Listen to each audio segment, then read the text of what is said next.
members travel, but I do think there are certain discussions that are better held in person rather than not. This week we did resolve, because there's no plenaries in the afternoon, to meet on a virtual platform. But next week there are some plenaries, and there are weeks where there are questions both to the Deputy President and the President, which will require members' presence anyways, and therefore we will try and accommodate the physical component of the meeting. But let me get on with opening the meeting officially.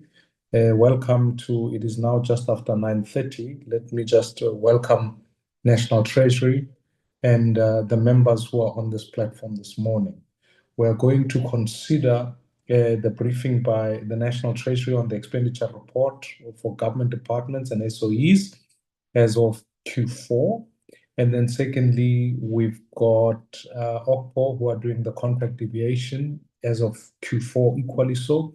And then we'll have a review of the terms program. Honorable members, that outlines the agenda. That is today. It is not, it is those presentations, deliberations, and then we'll consider the adoption of the report and the program. May I ask if there's a member who will move for the adoption of the agenda this morning?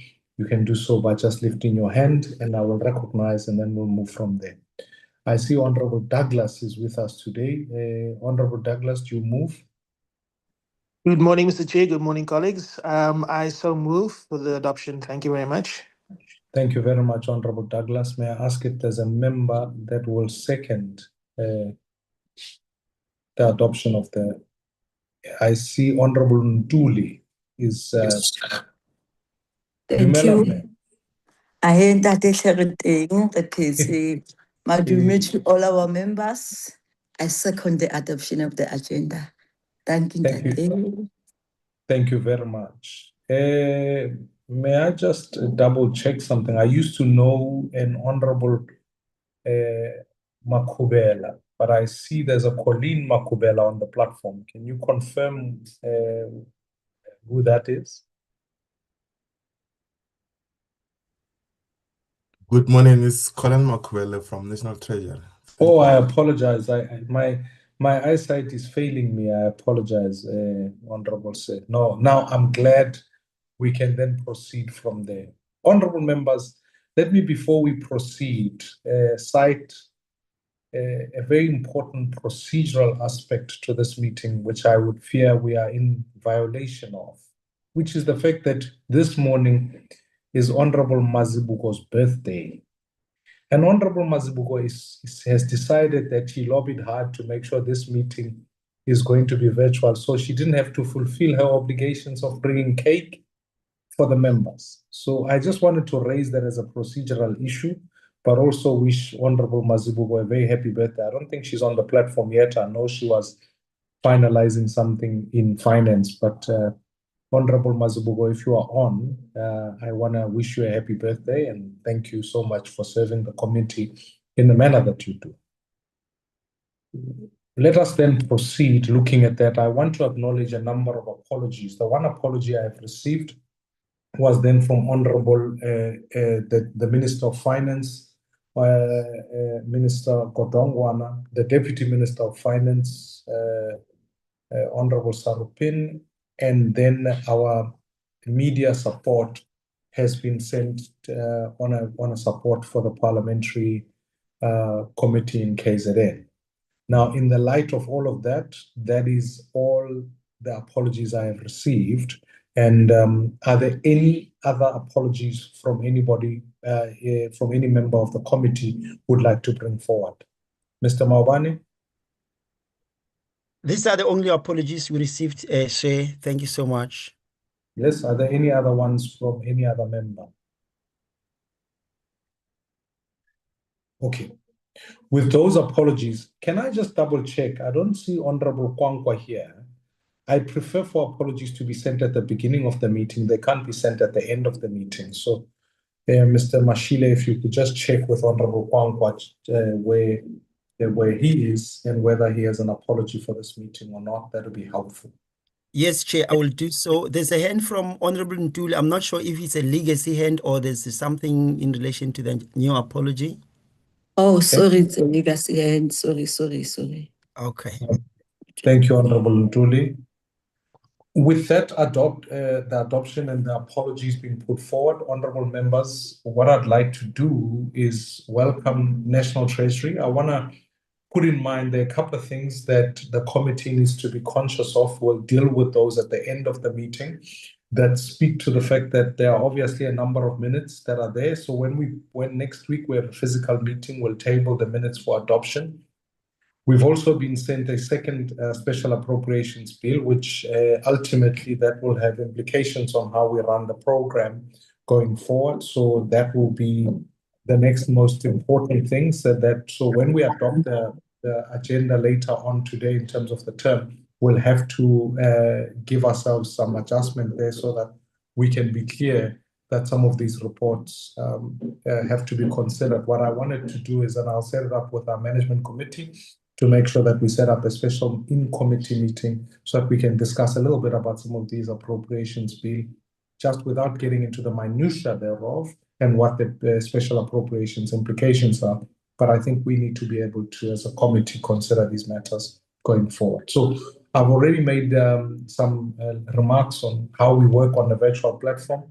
Naturally, it's less than ideal, so we will look at as particular departments that we need to see in person, for example, the Department of Defense, etc., or some of those that we need to see, like we've got cooperative governance, I think, if I'm not mistaken, next week, that deals with some of the issues of elections, local government issues, etc.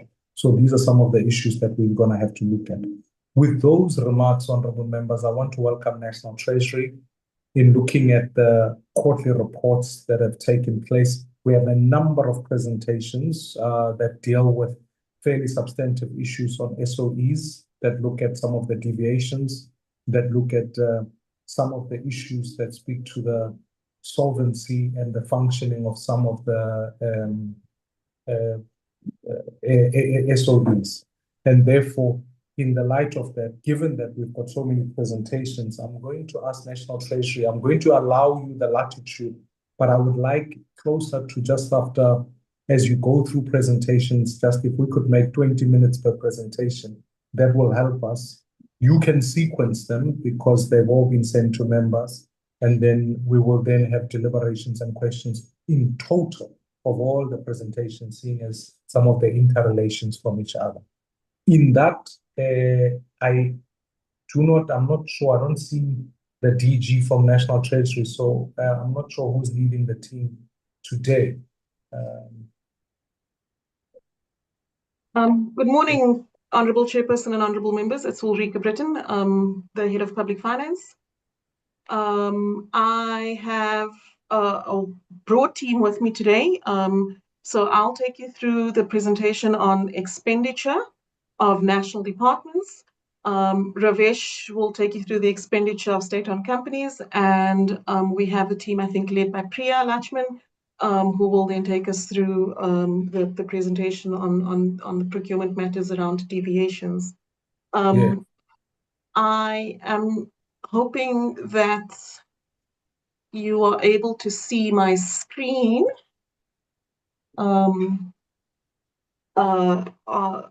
This presentation, Honourable Chair, is follows the kind of standard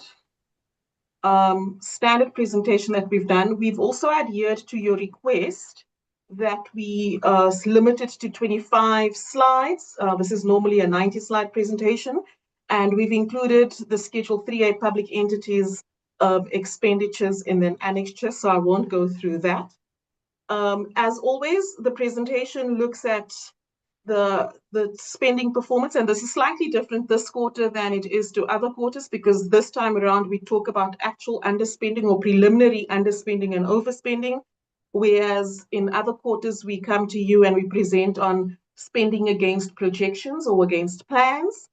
And we do this by department, so the top underspenders and overspenders by department, and also by economic classification. Just to make the committee aware that through the reporting cycle, numbers change at the end of the quarter or at the end of the financial year, and this relates to or the first phase of the reports that we get in relates to the section 40, subsection 4 of the PFMA that we get 15 days after the end of the month. We usually base all of the reports that we provide to the committee on this expenditure report. This year, we also had a special appropriation. And why that matters is because when we sent the committee the written report, the special appropriation was enacted after that. So there are minor adjustments around all of that.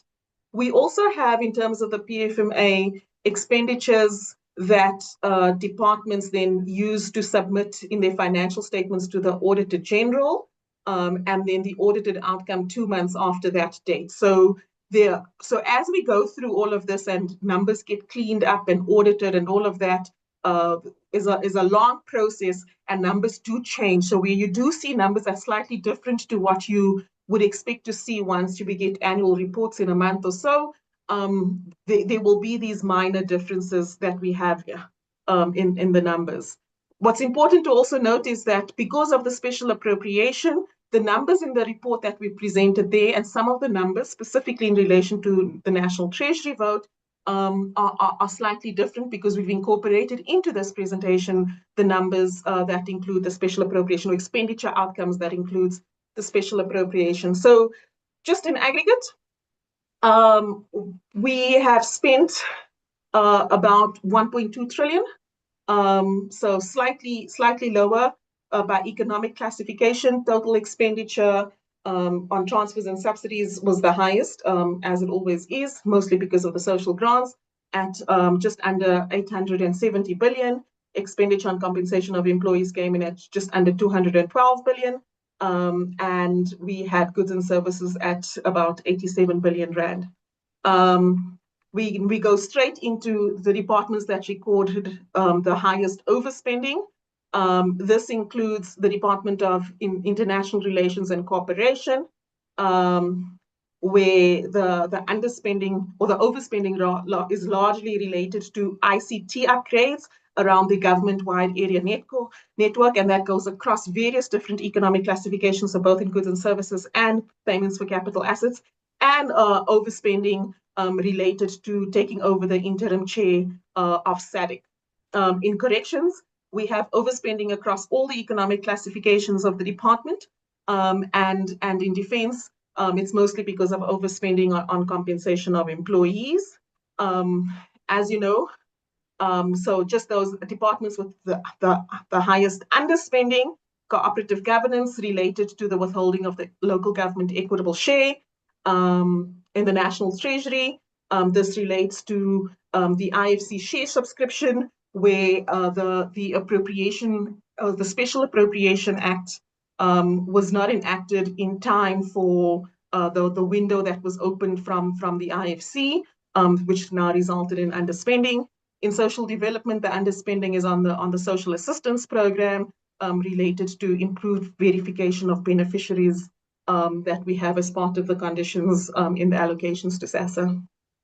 In human settlements, this is on the emergency housing program. So this relates to disasters and housing emergencies like fires and informal settlements, where we're seeing significant underspending. And in the Department of Land Reform and Rural Development, where this relates to the payment of land claims and the payment system and the changes to a new payment system that has resulted in delays in payments to land claims. In relation to personnel, so as previously mentioned, in defense, this is a mismatch between what is in the budget for compensation of employees and what's on the structure. In the Department of Correctional Services, this is mostly related to overspending on various allowances that is made as part of the personnel budget. And in the Office of the Chief Justice, this is related to the appointment of the CEO and then the overlapping terms of the outgoing acting CEO and the incoming CEO, where just to ensure that there was a smooth transition. So that has resulted in some overspending there. Underspending on personnel in the Department of Environment, Forestry and the Fisheries is related to just delays in the administration around filling of posts. And this is because they've had put out such a large volume of positions that they've advertised. They got higher than expected applications related to those positions, and the administration around all of that wasn't equipped to deal with all of those things. And we have a similar problem in the National Treasury around all of this. In land reform, similar issue, also large number of positions are vacant, but also they needed to finalize the employment equity plan before they were able to advertise this, which led to delays in filling of vacant posts. In the Department of Trade, Industry and Competition, this is mostly related to the Foreign Service Office, where there's extensive training that takes place. The recruitment process is long and slightly different to what they normally do in verifying that we have the right kind of people in those offices.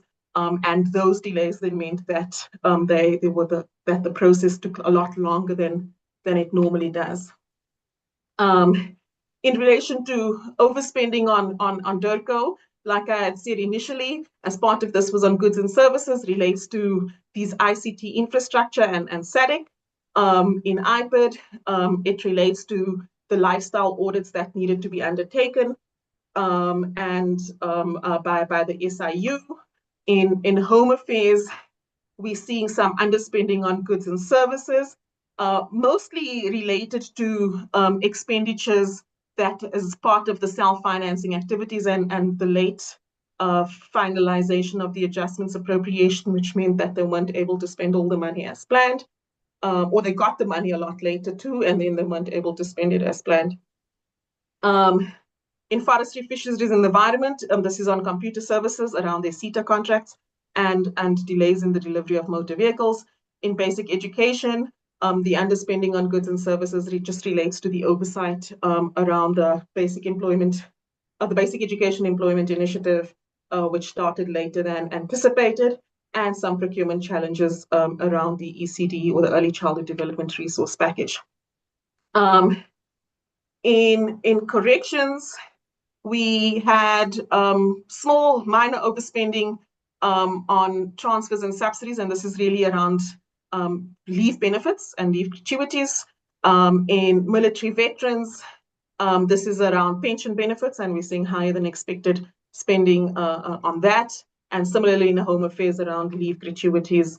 In social development, as I explained, around the social grants, we see significant underspending related to the strengthening of the beneficiary verification processes.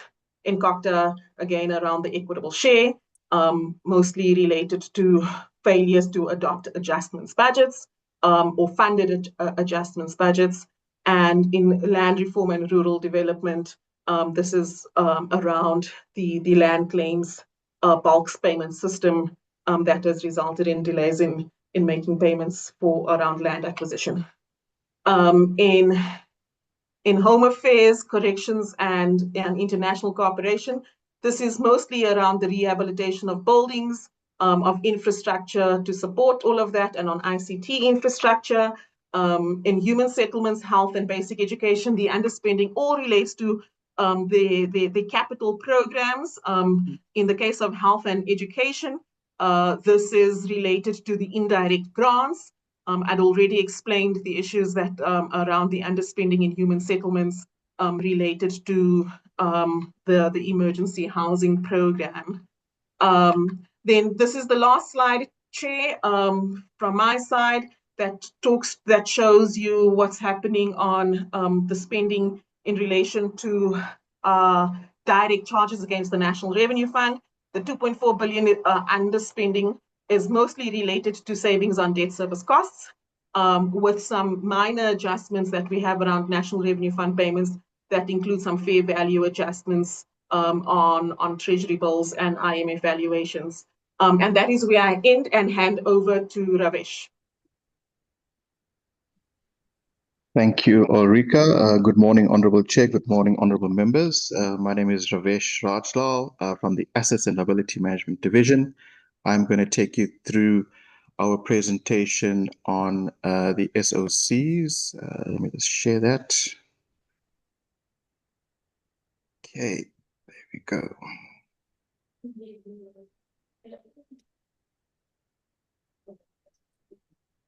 Okay, perfect. All right. As I said, Honorable Chair, we'll be taking you through the state-owned companies. What we've done as well, through your guidance and from the Secretariat, we've also kept within the 25 slide requirement. So basically, we're going to just go through the, let me just get my, there we go. We can go through the first entity, which is Eskom. Just an update in terms of the financial performance from an Eskom point of view. So from an Eskom point of view, they've reported positive numbers in terms of their profit after tax and also their revenues from their side. I think it's largely attributable to the increase in terms of their, the tariff in terms of the MYPD6. The energy availability factor as well is also increased and shows up in a positive movement, but remains below the shareholder target of 70%. Just in terms of the energy availability factor itself, it's largely attributable to the increased generation fleet performance and also the higher unplanned capacity loss factor, which declined to 22% in March. Then moving on to the next slide, just again further on the financial performance. So here basically we're just outlining their debt, where they're standing in terms of their debt performance. And their borrowings at the moment. So basically they are at 440 billion as at the end of March, which was a slight increase compared to March 2025. So here it's basically as a result of increased borrowings, where they basically increased borrowing by 80 billion.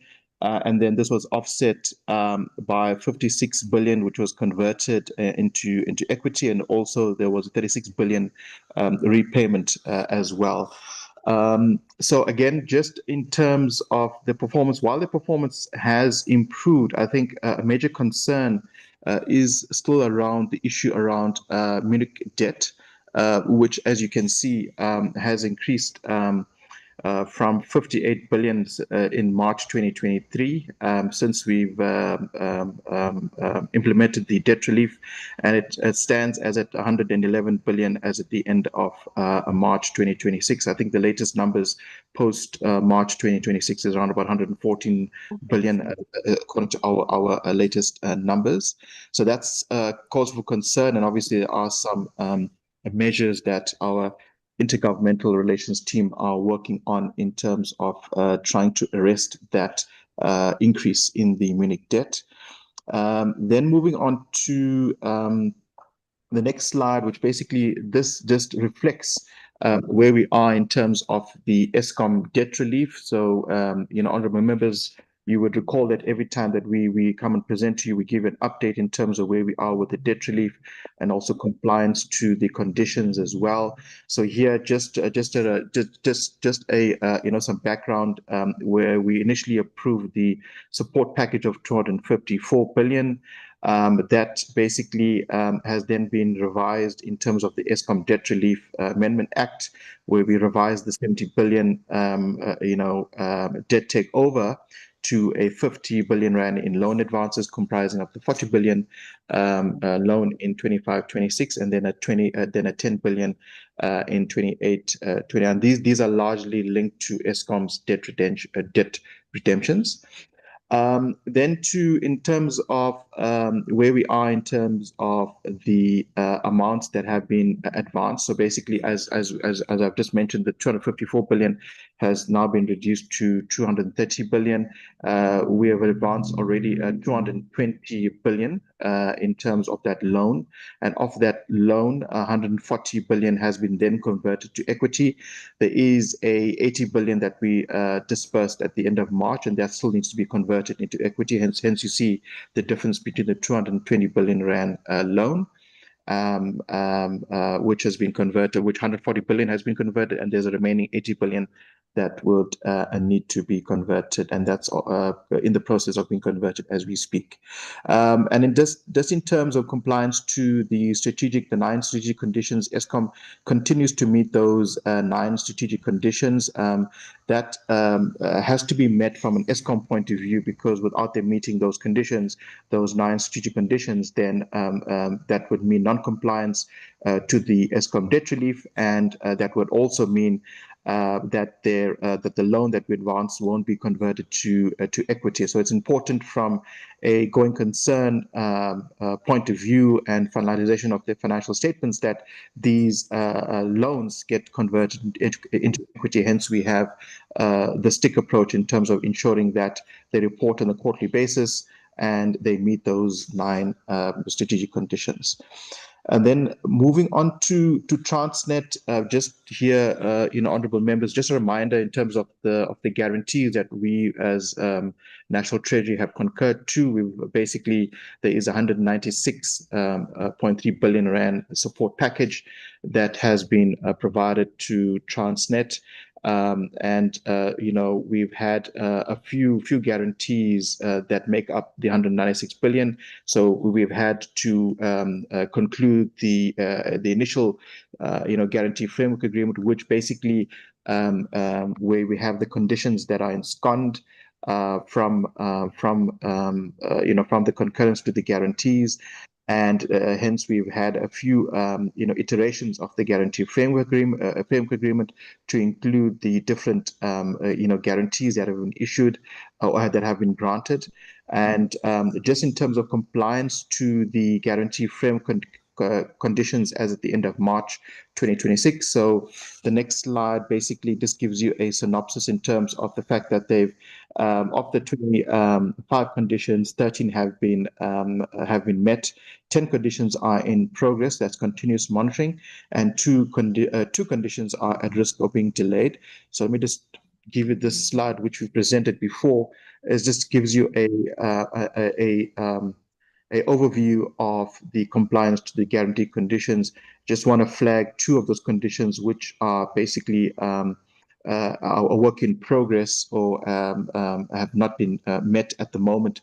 That's with relations to the rolling stock leasing company, which at the moment they busy with the RFP process, and obviously that still has to be finalized in terms of just understanding where they are with the partner selection and so forth. So that's also a work in progress. It doesn't mean that they haven't met it, but it's been delayed. And then the disposal of non-core properties. So as at the end of March, they basically achieved 157 million. Obviously there is work in progress. There's been a few delays in terms of those disposals as they have to go through the various.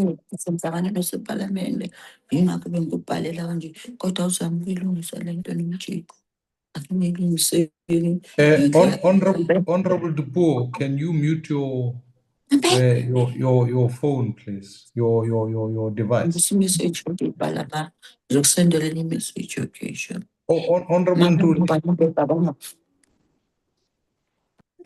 Ntuli, can I ask you to mute, please?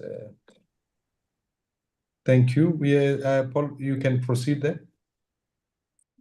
Thank you, Honourable Chair, Honourable Members. So that's basically just gives you a synopsis in terms of the 25 conditions, just where we are. And I think just to flag those 2 conditions, which are a work in progress and has been delayed from a Transnet perspective, but we're monitoring that on a regular basis. Just in terms of operational performance as at the end of March, we've basically been advised that by Transnet that they're busy with the auditing process in terms of their numbers, and that will be released once their annual report has been finalized. So I think, Honourable Chair, Honourable Members, we will then ensure that is shared with yourselves in terms of their performance as the end of March. Hence, you don't see that breakdown in terms of their performance or high-level performance. And I think we just need to also mention that this is in line with their JSE requirements. So that's one matter around the reason why we don't have, from a Treasury perspective, the Transnet financial performance as at the end of March, which coincides obviously with the year end. Then moving on to the third entity that we just wanted to bring to your attention, Honorable Chair, Honorable Members, is just around Denel. So as you may recall, they're busy with their turnaround plan, from their recapitalization that was provided, there's still 156 million rand that needs to be utilized for repairs and maintenance, working capital, and projects. Some of the progress that we reported before, and also just wanted to flag again, is that they've made progress in terms of the permanent executive team. They've also got a pipeline of 31 billion that will require government guarantees, and in fact there is a 660 million rand government guarantee that was granted for the Oman project. And from a compliance perspective, Denel is partially compliant with their government guarantees conditions. Just in terms of financial performance, so here we see that Denel is still not, from a performance point of view, they are not meeting their targets. They obviously have negative, revenue variance of 25%. This is largely due to some of their large projects that have to be rescheduled. So that's delayed some of their revenues, which has actually impacted their revenue, performance for the year. And also, there's also some, challenges from the divisions in terms of working capital, and also, as I mentioned, execution delays as well on some of their projects, which has negatively impacted their performance. From a revenue perspective, their operating loss is significantly higher, at 269 million loss.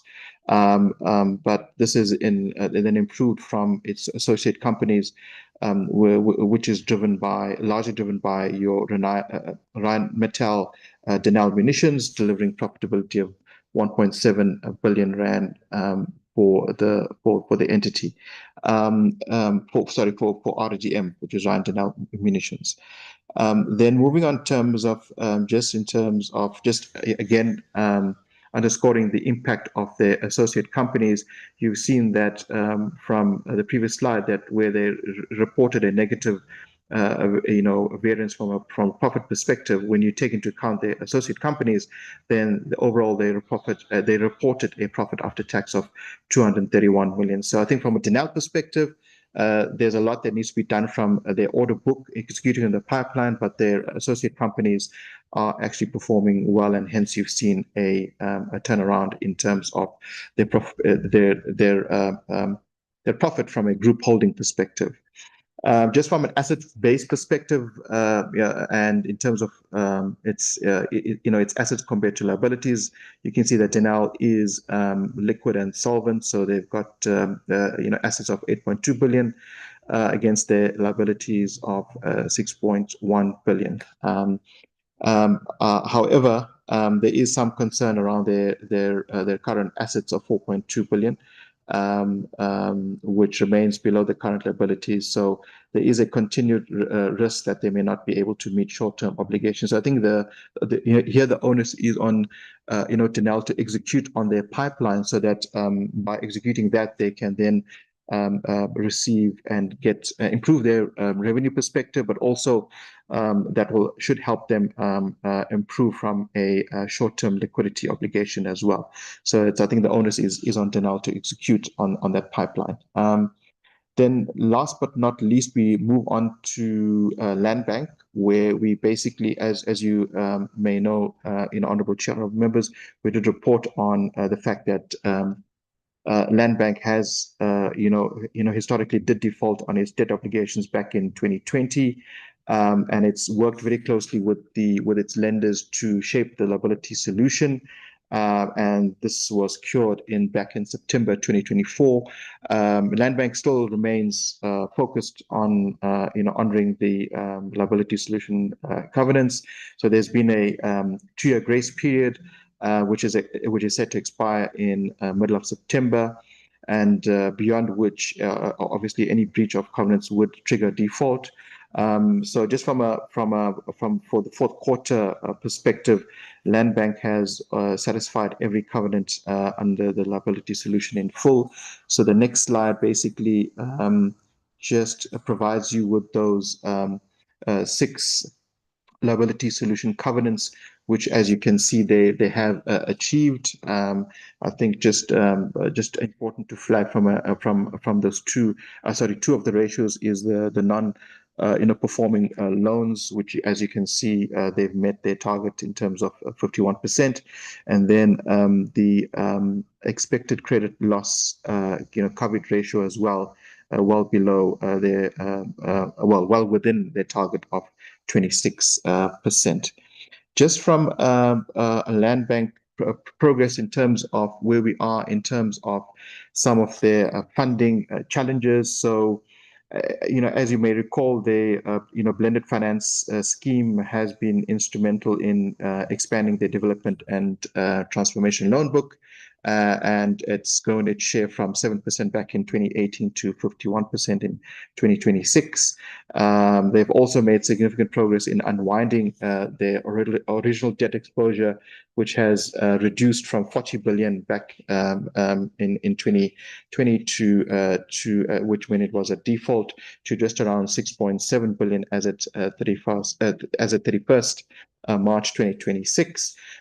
They still have a 7 billion rand legacy debt, which is 6.7 billion, and of this amount there is that bullet repayment that is of 4 billion, which needs to be repaid back in which needs to be paid in March 2028. So just in terms of progress, in terms of that, so they don't have sufficient cash to meet that obligation, to meet that bullet payment. And as I mentioned, if they do not meet that payment, they will then be in default, and we'll go back to a default perspective, which we don't want, obviously, to happen again. So what we've basically been in discussions with the Land Bank in terms of a government guarantee, and I think this has been widely reported as well in the media, where the Treasury has issued a sovereign guarantee of 10 billion in support of the bank's fundraising program, and obviously that will help to ensuring that they meet that bullet payment, but also at the same time will enhance its credit profile and also strengthen lender confidence. And at the same time, the bank has also requested a recapitalization, which is being considered under our normal budgetary processes. At this point, we wouldn't want to disclose those amounts. I think we would just want to make sure and ensure that the budget process, follows through, and the amounts, if supported and approved by Cabinet and Parliament, eventually, then that will be announced in the midterm budget policy statement. I think, Chair, let me just check. I think that's the last slide. And yeah, let me stop there and then hand over to Priya to deal with the OCPO matters. Thank you.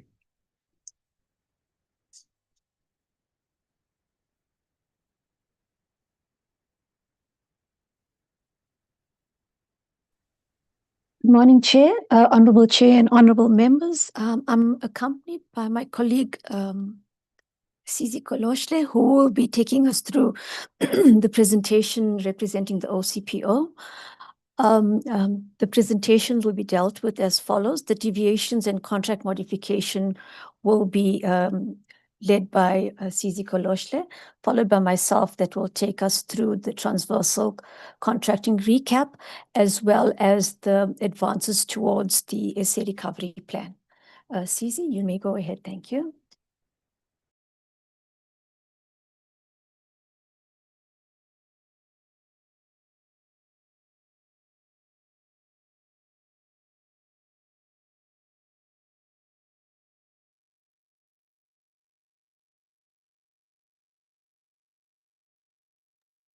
Susie, you're on mute.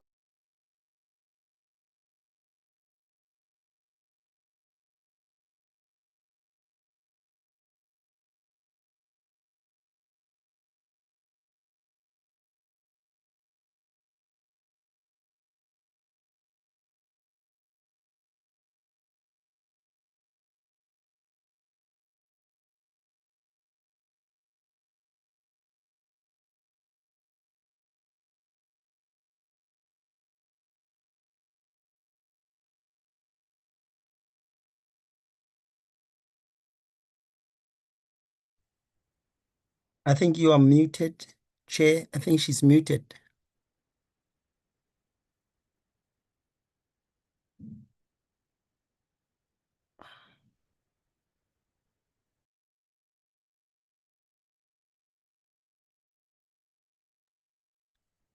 Chair, can you hear anything?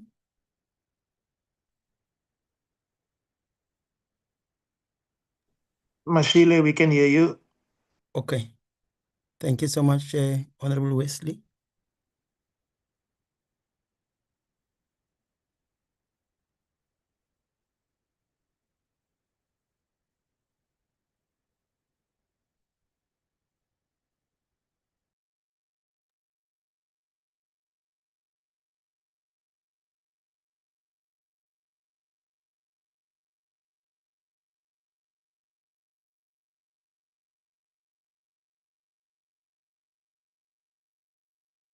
But I can't hear anything. Is the presenter still presenting? We can't hear anything. I'm trying to check with them. I think she's muted, but she looks like she's presenting. I'll call the colleagues just now. Yeah, she must be telephone. Mhm.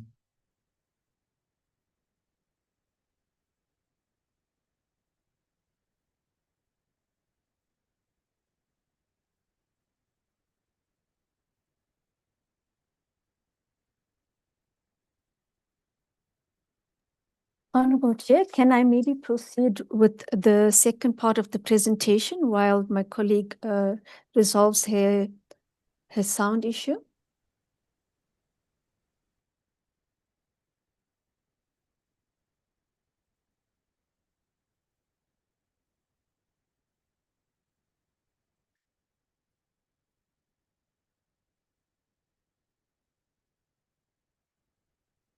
Hello, I think you can proceed if you do have or should I project from this side? I don't have rights to be able to present. If I could maybe just, Okay, and then we can do it from, is it Priya? That's correct, sir. Okay, My apologies, Mashile. I had a bit of a connection problem. But if they can connect the presentation, that'll be fine. Sorry. Yeah, it's sorted. You've been granted the rights to Thank you. share the presentation. Yes.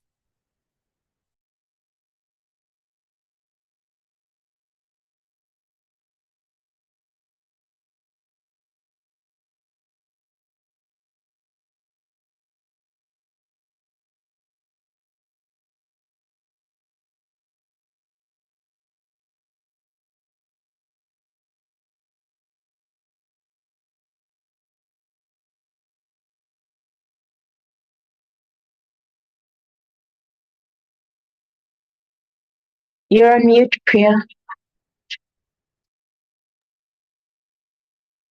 Okay, Chair, if I may proceed. This is the presentation on the transversal contracts and how the procurement advances the South African economic recovery.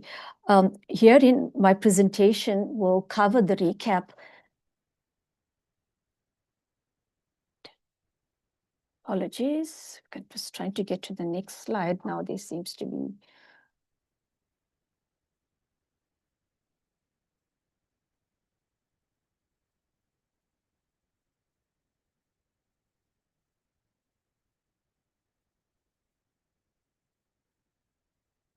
Okay. Thank you, colleagues. I'm hoping I'm audible and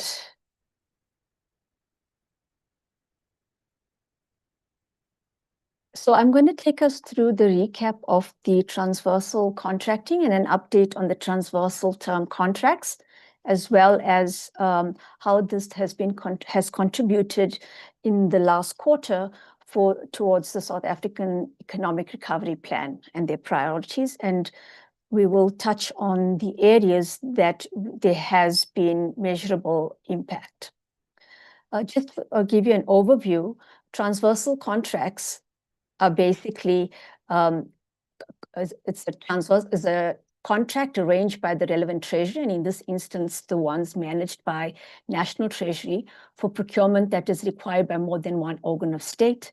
The contracts are arranged in collaboration with those relevant organs of states, and it's centrally arranged with procurement taking place at the organ of state level. Participating institutions include national departments, municipal entities, and provincial departments, as well as public entities. The benefits, if I may recap again, around transversal term contracts is a drive towards both economies of scale, leveraging high volumes at a reduced cost, reducing the cost and effort of procurement that may be duplicated across various organs of state, as well as standardizing or consolidation of state requirements.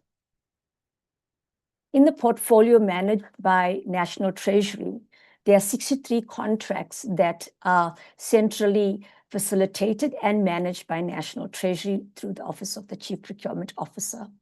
Of the 63, we manage 13 vehicle and fleet services contracts, 4 agricultural contracts, 29 medical and health technology contracts, 2 ICT-related contracts, 4 textile and footwear-related contracts, and then there's 11 others that sit under professional and other services in terms of the category. Our top 12 commodities by value, and this is the estimated value of the contracts. Sorry, Priya. Yes. Can I just check with the Secretariat? I get the impression I can see you, I can't see the presentation. Is it? Okay. So apologies. Yes. Let me try this again and see if it works. I want to take myself off. Can I stop the video and let's just try this for one last time?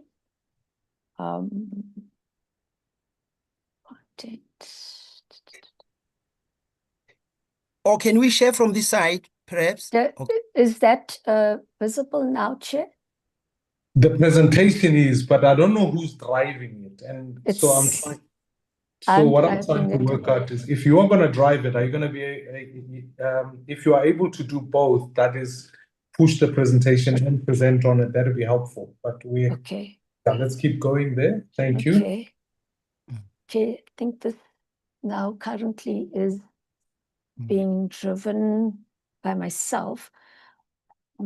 Apologies, Chair, just one more second, if I can just stop that, because that is the full presentation I was trying to utilize.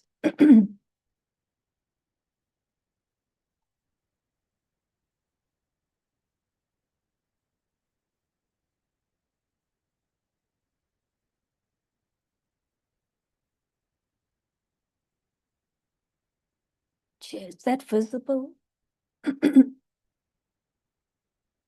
Can I get a confirmation, Chair, from yourself, Honorable Chair, if it's visible now? What I'm now seeing is your... Priya, can I make a practical suggestion here? Let's Chair. ask the Secretariat to drive the presentation. Sure. Then you can just present and just prompt them to say they must go to the next slide. Could that work? Yes, it would. Thank you very much, Chair.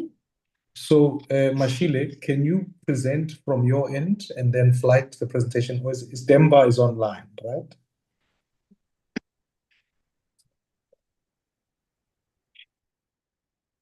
Yes, there we go. And then you can just prompt us to which slide you are on, and then we can proceed from there. Thank you, Priya. Over to you. Sure. Chair, if I can request that we go further down to start on the presentation that starts with transversal term contracts. It's further down.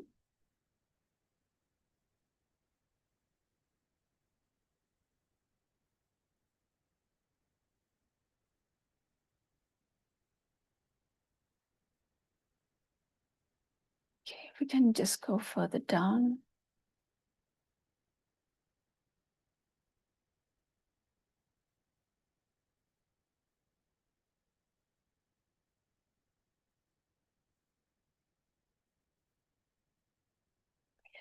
Should be just, there we go, right? Chair, can I start with the presentation again, or can I just take over from the bit where I was at? I take your guidance on this. Yeah, please take from where you were at, because these Okay. slides are shared with members, so they would have covered some of Correct. Okay, thank you. Can we go down further?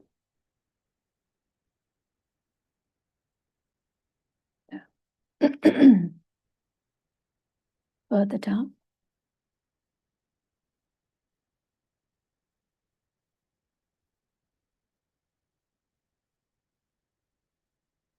Can we just pause on this slide and then we can move from here? In terms of the transversal term contracts that are managed by the OCPO, we've got 63 that relate to 13 of which is vehicle and fleet management, 29 of which relates to medical and health technologies, 2 on ICT related contracts, 4 on agriculture, 11 on professional and other services, and the last, which is 4 that we have in terms of the textile and footwear. If you can go to the next slide, thank you.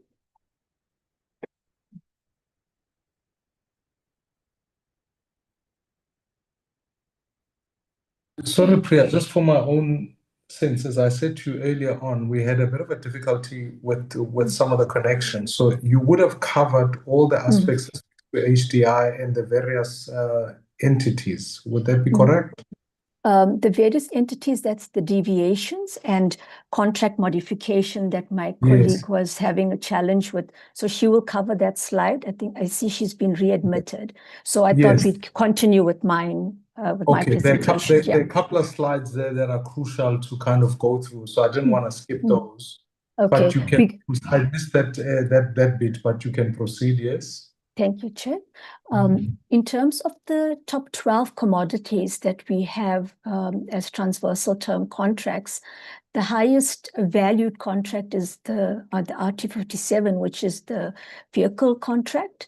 Then there's the fleet maintenance contract, followed by diesel. And I'm not going to go into the detail because I can't see it too well. But it's presented on the slide that ends off with the infant feed and various other textile related as well as medical contracts in that combination. I think of interest would be our smart meter contract, which is taken off quite nicely. And I thought I might bring that to the fore. Can we go to the next slide? Thank you. More specifically, in terms of the contribution by the transversal term contracts towards the economic recovery plan for South Africa, there are 2 specific ones that we are basically monitoring. And for the quarter under review, it will be the localization and reindustrialization, which is the procurement that prioritizes local suppliers to reduce import dependency and to strengthen domestic production. The other is inclusive supplier development, which promotes small businesses, women-owned, youth-owned, and disadvantaged group in procurement. You can go to the next slide, please. Okay,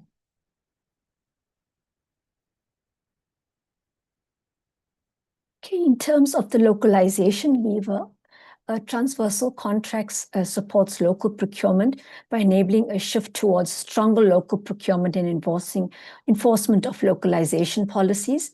In terms of enhanced industrialization growth, there's certain products in terms of stimulating the local investment, strengthening domestic manufacturing, and promoting import replacement, and supporting competitive export industries.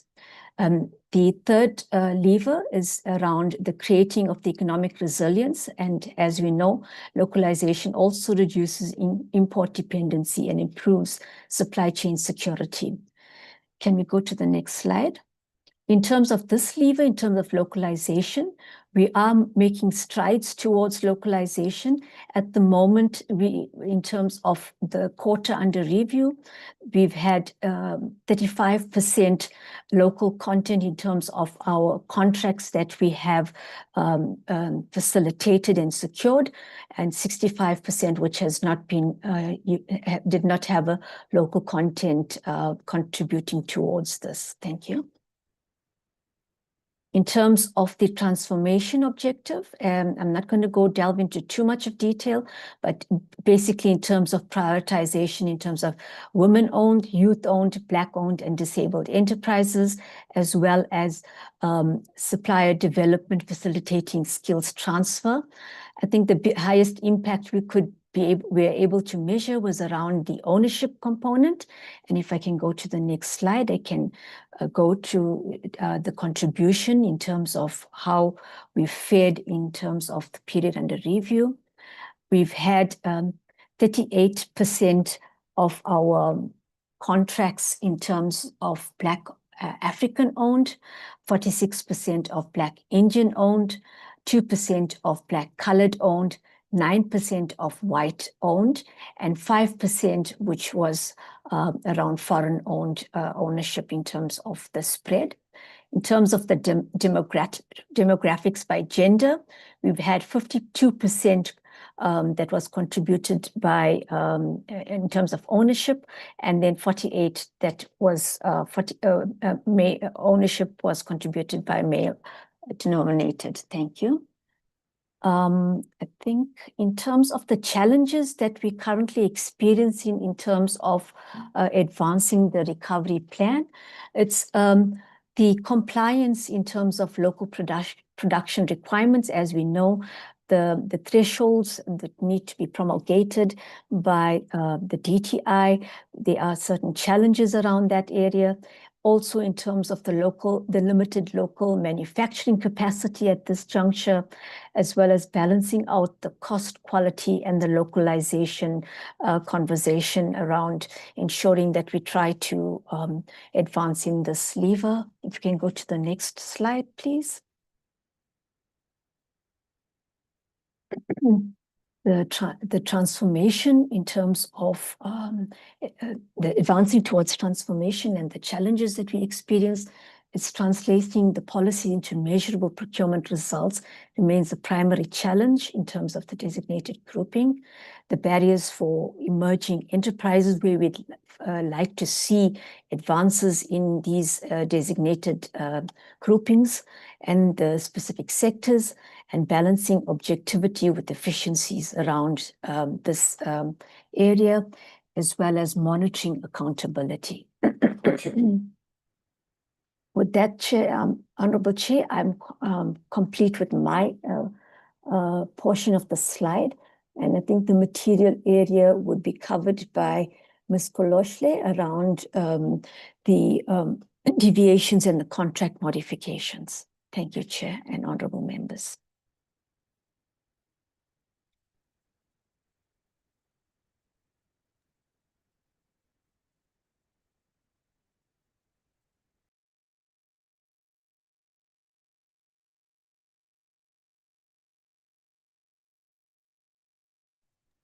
Priya, you said Nobush is coming up?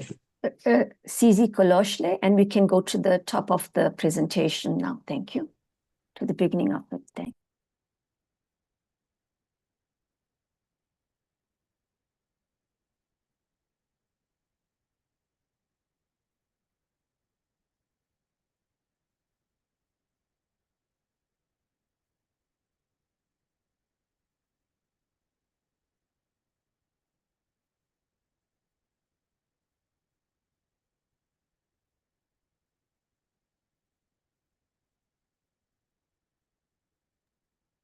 May I come in? I think in the interest of time, perhaps I take us through the presentation and my colleague can... I can see Siki, if I'm not mistaken. It's CZ Koloshle. I can see her, sorry. The writing is, I'm struggling a little bit with it. So Is she not able to present? I see there's a challenge because she's unmuted, but we do not hear her still. But she's not speaking. Okay. I see a note from her chair, if I may ask, that one of her colleagues that she's asked to join will present, and that's Mr. Sibusiso Nene. I'm a bit baffled by the chaos at National Treasury this morning. We don't usually operate in this manner. So, Cindy, can I recognize you?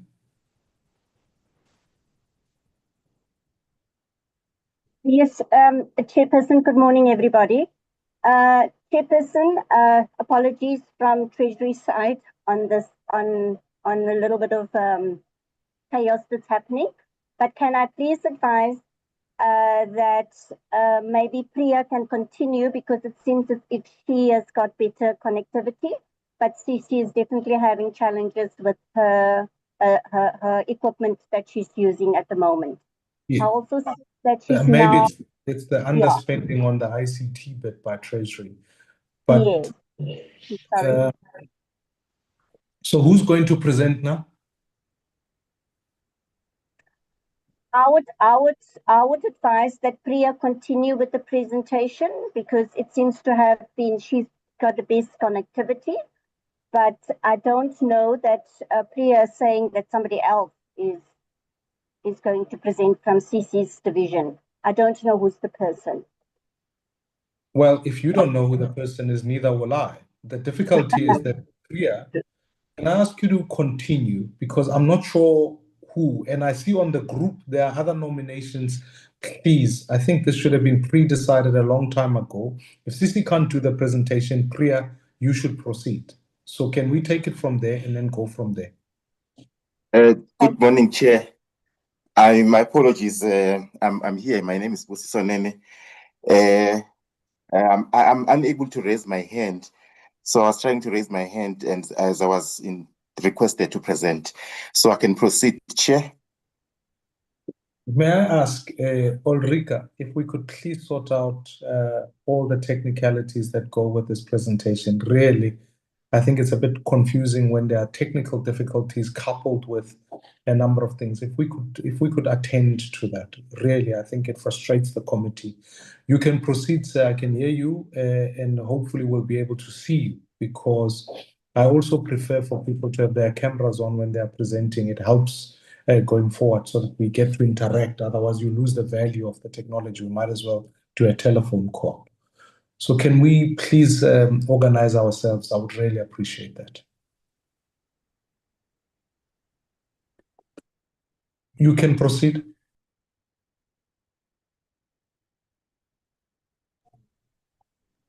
Thank you, Chair. If we can just go back a little bit to the person that is presenting. I'm trying to share my video on my side.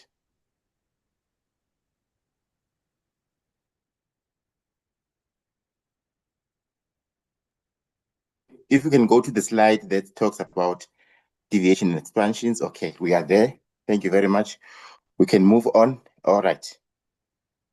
So what we are going to cover today, we are going to cover the deviations and expansions as the main, as well. It was requested by the committee. So we'll cover the SCM legal framework, and we'll also cover the principles from section 217, which is the famous principles, which states that when an organ of the state procure for goods and services, it shall do so in a manner that is fair, equitable, transparent, and cost effective. And then we will also cover the repealed instruction note, as well as the current instruction note 3. And then we'll also deal with the issues of procurement through deviations and contract modification, as well as reporting of procurement through deviations and contract variations. And lastly, we will cover the common reasons that we've noticed as the National Treasury, which are critical as well in terms of the deviations from the organs of state. We can then move on to the next slide.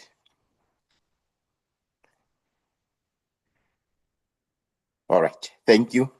And as we all know, members of parliament and colleagues, we are guided by section 217 of the Constitution, which I referred to earlier, and also the Public Finance Management Act number 1 of 1999, as amended by Act number 29, and also Municipal Finance Management Act number 56 of 2003, and then Preferential Procurement Policy Framework of 2000 and its regulation. And then if you can just go down. And then we'll also cover the prevention and combating of corrupt activities, number 12, which talks about when you see a crime and how to report that as an official, and also prevention of organized crime, Act number 121 of 1998. So this is just the legal framework.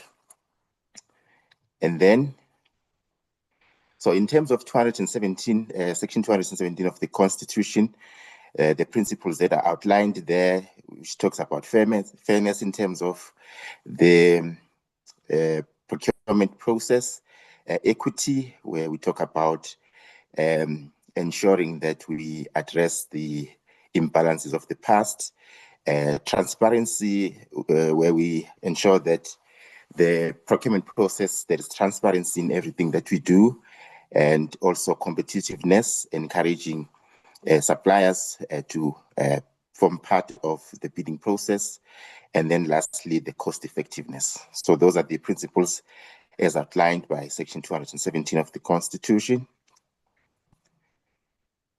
And then I'm going to cover the repealed and the current instruction note 3. If you can just, if I can just take the members. My good sir, can I just pause you for 1 second? And I want us, I mean no disrespect, but honestly, I know you have been asked to present in the last minute, but we really try to avoid a read shop, because what is happening now is you are reading the slides and telling me what the Constitution says, which I'm quite clear about. Please, may I ask that we speak to the repealed note? That's the next slide. We talk about actual deviations, because at this rate, if we're going to read everything that's on the slide, genuinely, it's a waste of time to have sent them before to members. Members would have read that stuff. This is not the first time we're dealing with this particular matter. So may I ask that we focus on the very salient points, the notes that are there, the repealed note and its implications. We really focus on the deviations, because that's the purpose behind the presentation. We really don't need to read and understanding what is already on the slides. Please, I know you are presenting last. Otherwise, I would have just said, let's move on. But you have been asked now to present something that members have read. Please, can I ask you to get to the nub of the issue, and then we go from there. Thanks. Okay, Chair. Thank you. Thank you for that. So we'll cover the repealed and the current instruction note. The members of the committee would recall that there was instruction note 3 of 2016-2017, which was issued around May in 2016, which required the institutions to report deviations and expansions to National Treasury, and also request prior approval from National Treasury. That instruction note was repealed by instruction note number 3 of 2021-2022, which gave back the authority to the accounting officers to decide on the procurement and also run their institutions. So that is the difference between the two instruction notes. If one can see there, we're trying to ensure that we don't encroach on the institutional accountabilities of the accounting officers, and also to ensure that the accounting officers and institutions run smoothly. So from that instruction note, we've been receiving reports from the institutions, which I'm going to cover in detail in the next slide, to show that how the institutions have been reporting the deviations and the amount of deviations, as well as the top 20 from those institutions, which ones have been deviating the most. So I'm not going to deal most or dwell on this slide. I will just move on to the next slide where we will talk to the details as you requested, Chair. So the next slide as well, it talks about the deviation, which is covered by the Treasury Regulation 16A 6.4. And this is where the deviations come from, and the instruction note was issued in terms of this particular provision.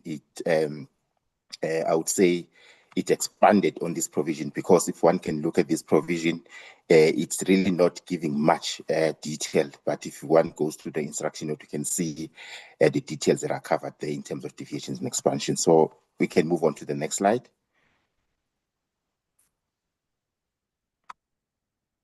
All right. So on this one, Chair, what I want to just to make the committee aware of is that the difference between the deviations that we have. So if one can look at those deviations, we've got what we call limited bidding, where we say that this is the bidding reserved for the specific group or category of possible suppliers. In this particular instance, written price quotations within the threshold of National Treasury, and also the procurement that occurs in emergency situations or urgent cases. So that is in essence what constitutes the limited bidding process. The reason why I'm covering these terms and concepts so that you can understand by when we get to the actual deviations and also the graphs that I'm going to go through. When we talk about limited bidding, we talk about single source. Single source is where an institution will go and approach service providers. In terms of the instruction note, it talks about ensuring that there is market analysis that is done before a particular service provider is asked to present their proposal. Then there's other one which is called selecting a service provider from a multiple service providers, which is the multiple source. And then also we have the single source, where we say that there is only one service provider that has the capabilities and abilities to do the work.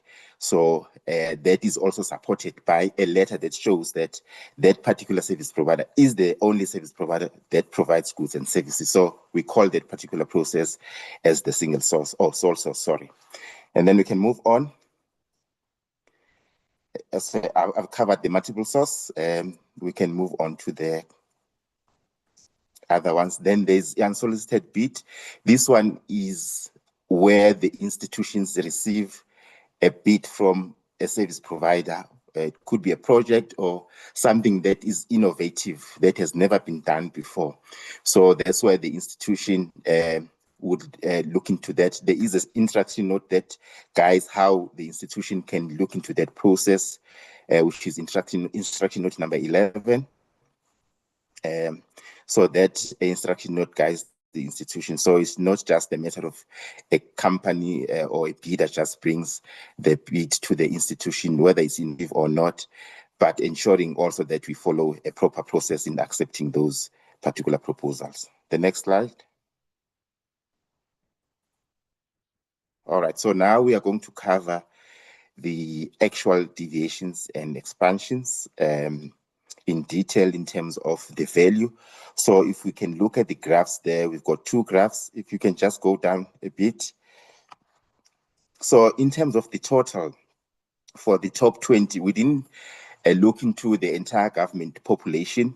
We specifically focused on the top 20. If you can look at the top 20 in terms of the deviations, you can see there we've got about 28 billion, and also we've got 29 billion in terms of the grant total, and also 369 of the, that would be expansion, if I'm not mistaken. And then in terms of the total number of deviations and expansions which were received by Treasury, we've got 417 and also 476 in terms of the number. Okay, if you can go down. The next slide. So this slide covers the the breakdown of the previous graphs that we spoke about. As you can see there, at the top, we've got Eskom with 26 billion, and we received about 132 in terms of the applications or reports from the Eskom, followed by the Transnet, which is sitting at 569 million, and we received about 24 applications there. And then you can see UASA there and CETA, so we can see all the way down in terms of the top 20. So I'm not going to go through all of them, Chair, for the sake of time. And then the analysis in terms of the deviations. So if you look at the analysis for Q4, 893 deviations were reported to National Treasury. That is in total, including the top 20 that we spoke about. Out of the 893 deviations reported, 476 deviations transactions were part of the top 20, as it was indicated earlier. The total amount of the top 20 was more than 28 billion, as it was indicated in the previous slides. Then Eskom's deviations amounting to 26 billion, which constitute 92% of the top 20 population. And then you can see the remaining 19 deviations of the top 20, they are amounting to plus minus 300 million. We can go down.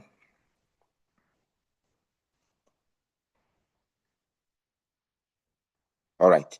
These are the top suppliers that were part of the top 20, coming from those institutions: Eskom, Transnet, UASA, CETA, and so forth. At the top there, we've got Central Wind Power at 17 billion rand, and that was one transaction. That's what's done through a deviation. And then we've got HKH Global with 1.5 billion. That was one transaction. And then we've got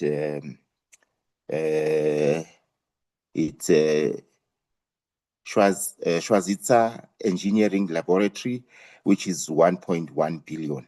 And then we've got Standard Bank of South Africa, which is 991 million. So those are the top suppliers that we received from different organs of state, where deviations were affected by the organs of state. We can move on to the next slide. Can I, just before we move on to the next slide, and the reason I'm trying to avoid these questions coming up later, can you, rather than telling us how many deviations there are, would you, so Sankral Wind Power, for argument's sake, 17 billion rands, you went through a laborious exercise telling us what is the type of deviation. Have you got information available that tells us the reason you deviate 17 billion rands to Sankral is because either it's a sole supplier, it's an original equipment manufacturer, just is there a reason for it rather than how many times or how many transactions this was? If it's a single transaction of 17 billion rand, I would imagine there's available information that tells me, as per your presentation, this was because it is limited bidding or it is because of this or whatever. Have you got that information up front? Because otherwise we're going to go through this and just read numbers for numbers' sake. Yes, Chair, we can provide those numbers because the reports are given to us by the organs of state. We have that information, and we can present it and give it to the committee at the end of the presentation. But that information is given to us. This was so just when we get to the that questions, we'll get those information. Is that what you're saying? Yes. Okay, yes, cool. Chair.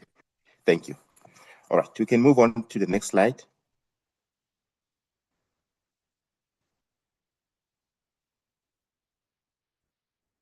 Okay, these are just the demographics in terms of the deviations, as you can see them in terms of the black-owned. If you can just go down, you can see the about 74% are not black-owned, and then about 4.9 or 19.46% are partially black-owned. And then you've got about 5.6% 2%, which are black owned. This is just the demographic in terms of the HDI. And then on your left-hand side, we can just go down a bit. No, up, sorry, my apologies, up, so that I can cover the other graph. Yes, on the women-owned, you can see the huge chunk of the pie, which is 76.64%, are not women-owned in terms of the information that was provided of those suppliers that we spoke about earlier. And then about 21.43 are black-owned or partially black women-owned, and then 1.93 are women-owned. So that is just the demographics of the suppliers that the institutions like Eskom and Transnet deviated. And then we can move on to the next one. In terms of the youth, I can't see the slide. In terms of the youth, as you can see, the chair and the members of parliament, not women-owned, also they take a huge chunk of the pie, and then partially owned youth is about 17.49%, and then 0.63% are women, youth-owned, sorry. And then disabled, as you can see, almost the entire pie is taken by not disabled and then partially disabled. We can go down.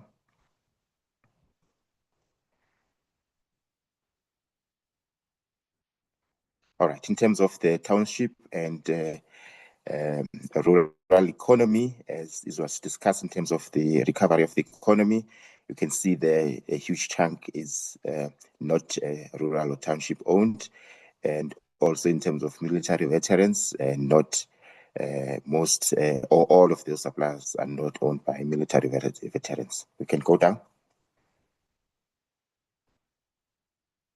All right, in terms of contract modifications, Chair, I don't want to spend a lot of time on this one in terms of the types, but just to speak through this slide, that we've got the extension of contract, which talks to extending the time of the contract.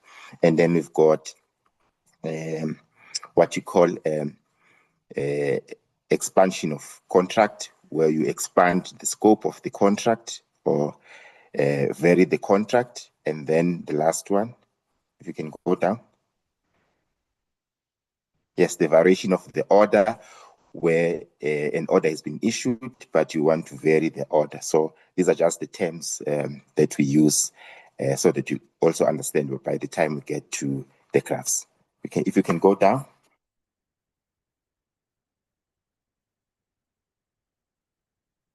All right, Chair, just to explain some terms here, if one looks at the contract modification, what we say as the National Treasury in terms of the instruction note, that institutions can deviate from, can vary the contract from the original contract value, but once that particular contract exceeds 20% or 20 million, then they'll have to report to National Treasury. Anything below those thresholds, the accounting officer is entitled or they can extend the contract without having to report to National Treasury. And in terms of goods and services, that is 15% and 15 million. So anything above 15% and 15 million relating to goods and services, the accounting officer must report to National Treasury. Anything below that threshold, they don't have to report to National Treasury in terms of the instruction note. We can go down. Okay, this is similar to the deviations, as you can see there. The top 20 in terms of government institutions is 8.2 billion. And then also in terms of other government institutions is 137 million. In terms of the values there, as you can see, top 20 is 213, it's 213, and then other government institutions which is about 64 of them, is also 213 in terms of the transaction. And then if we can go down. So again here, Chair, I don't want to dwell much on the slide, as you indicated that I don't need to read the numbers. You can understand the numbers. All you want to do or want to know is whether that particular contract modification was as a result of a service provider being a sole supplier and so forth. In this case, also, the reasons can be provided as to why Eskom had that 4.1 billion and 67 transactions. We do have that information at hand as the National Treasury. Same with South African Revenue Services. So I'm not going to go through this slide. Then we can move on to the next slide. So this is just also the analysis of the slide in terms of the top 20 of the variations. We've got 8 plus minus 8 billion. And also there are about 426 contracts, and in total 213 of the top 20. And then Eskom's contract modification amounted to 4 billion, representing 50% of the top 20.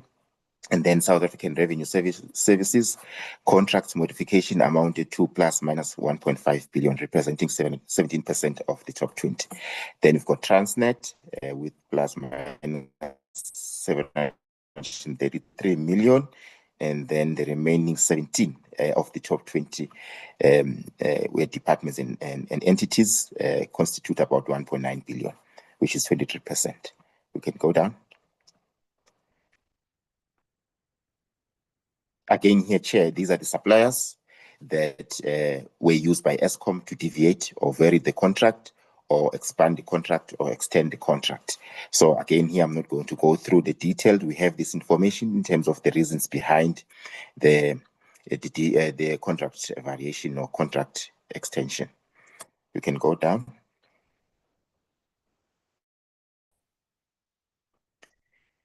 Again, here we're talking to demographics on variations or expansion. So as you can see, the black-owned take a huge chunk of the pie, which is about 56%, 1.9 billion, and then not black-owned, about 31.18%, and then partially black-owned, about 12% of the pie. And then in terms of the women-owned, you can see that share takes about 50%, not partially or not women-owned, and then the rest for women-owned and not women-owned or partially women-owned. You can see that share. I'm not going to go through that slide. Mr. I'm going to make a suggestion here. Let me suggest we stop here. Because to be honest with you, the information you are sharing with the committee had these slides before. If you are telling me that, they take up a large chunk of the pie, that is reading a slide as if you and I are reading it for the first time together. And you are not helping me, I'm not helping you. So I want to put it on record that I thought the presentation today, particularly around the unit around OCPO, was weak. Let's not disrespect each other. Let me rather park it here. You can engage the questions later. Otherwise, we are going to. It's really pointless. We often ask these slides to be given 3 days before. Members have them. I can read for myself what it says on the slide. So I think in the interest of time, I'm going to proceed to take where the members' questions, because then I think our time will be better served understanding the whys rather than reading the slides. If this is not a read shop, it's an opportunity for accountability and engagement. So really, can I stop you there? Because really, I just find today's presentation from Okpor really appalling. I can't put it in any other way. It is woefully disappointing. And I want to register my dissatisfaction on this issue. It's unacceptable. Really, it cannot be. And it is compounded by the fact that the executive authority is not online. I want to raise this matter because it's just unacceptable. Honorable Kalega Mazibuko, let me recognize you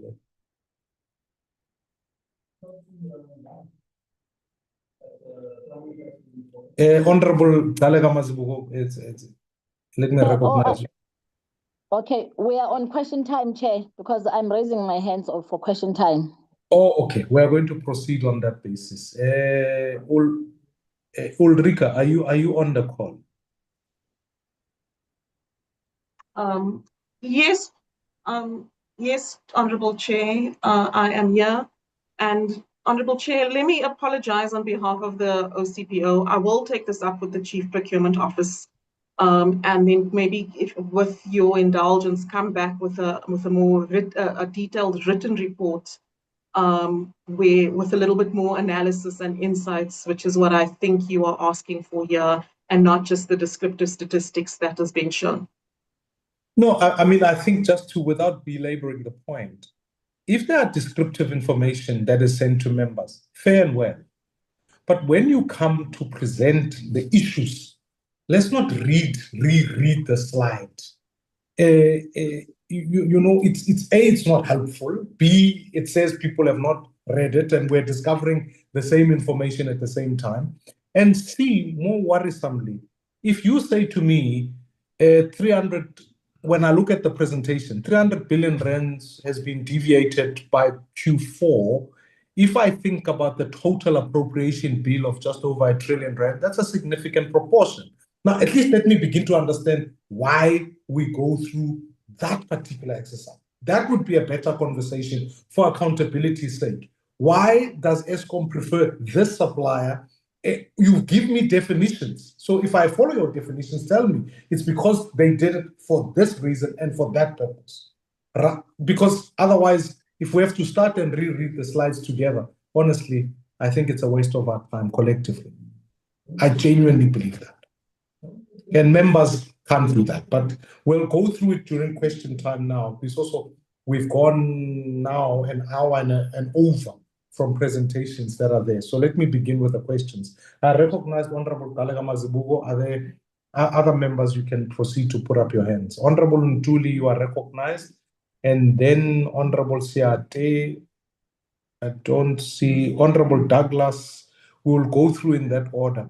Let us begin with Honorable Kalega Mazibuko. I see the hands are coming up. I will recognize as we go. Thank you very much. Honorable birthday member. Thank you very much, Chair, and thank you very much for your birthday wishes. Chair, may I switch off my video? You can see that it's not AI. Yes, certainly you can proceed. Yeah. Thank you, Chair. Chair, let me first by seconding the disappointment you have raised. I am equally disappointed by the disorganization from National Treasury and, in fact, the presenters that have presented today, which begins with the ongoing amendments we've been receiving on the presentations. I mean, up until very late last night, we have been receiving amendments on the presentations. You would think you've read the presentation and then they send the amendments. So that, that displays an unpreparedness from I don't want to say undermining of the committee. I don't want to be harsh as yet, but unpreparedness from the presenters. Chair, I am a bit perturbed by the deviations, and I'm going to start there. As I have been appreciating your interventions as Mr. Nene was presenting, especially on ESCOM being on the top 20. ESCOM accounts for approximately 26.7 billion of the 29.3 billion in deviations. I want to know whether today or in the upcoming presentation that Mr. Nene has promised, which deviations were genuine emergencies, vis-a-vis the ones that resulted from poor procurement planning.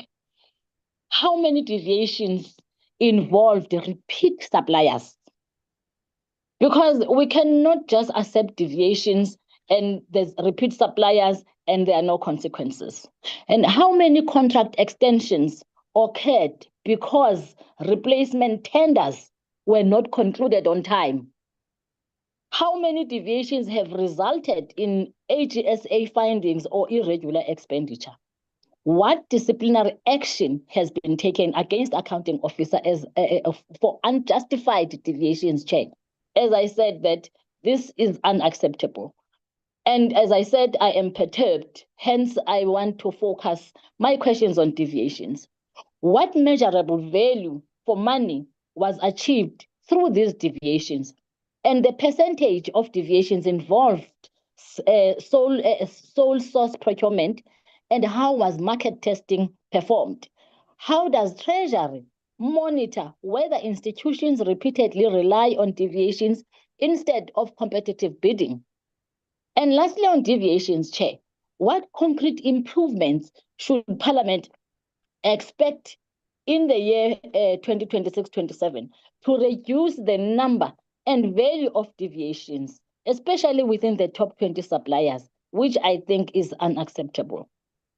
And please elaborate on the relationship between private sector and government on expanding utility scale and off-grid solar power generation in the Free State, highlighted by the 1.2 billion 75 megawatt solar plant at the Letabo Power Station, massive public-private solar project near Velcom, and localized microgrids. And lastly, Chair, on Denel, especially on the turnaround plan for Denel, which we appreciate. However, is it promising that it will take Denel to the better place, especially on financial performance, which has been said in this presentation and reflect as a challenge? And at what exact date is the entity projected to achieve net cash positive operations without Treasury guarantees? And the last one on the turnaround plan, Chair, the turnaround plan, has it started to address internal control leakages, which have been a concern for the past years? What automated audit controls and procurement safeguards have already been institutionalized to eliminate irregular expenditure and contract leaks? Because, as I said, we appreciate the turnaround plan, but it has to bear fruit and it has to make change. Thank you very much, Chair. Thank you, Honorable Mazibuko. Can I now recognize Honorable Ntuli?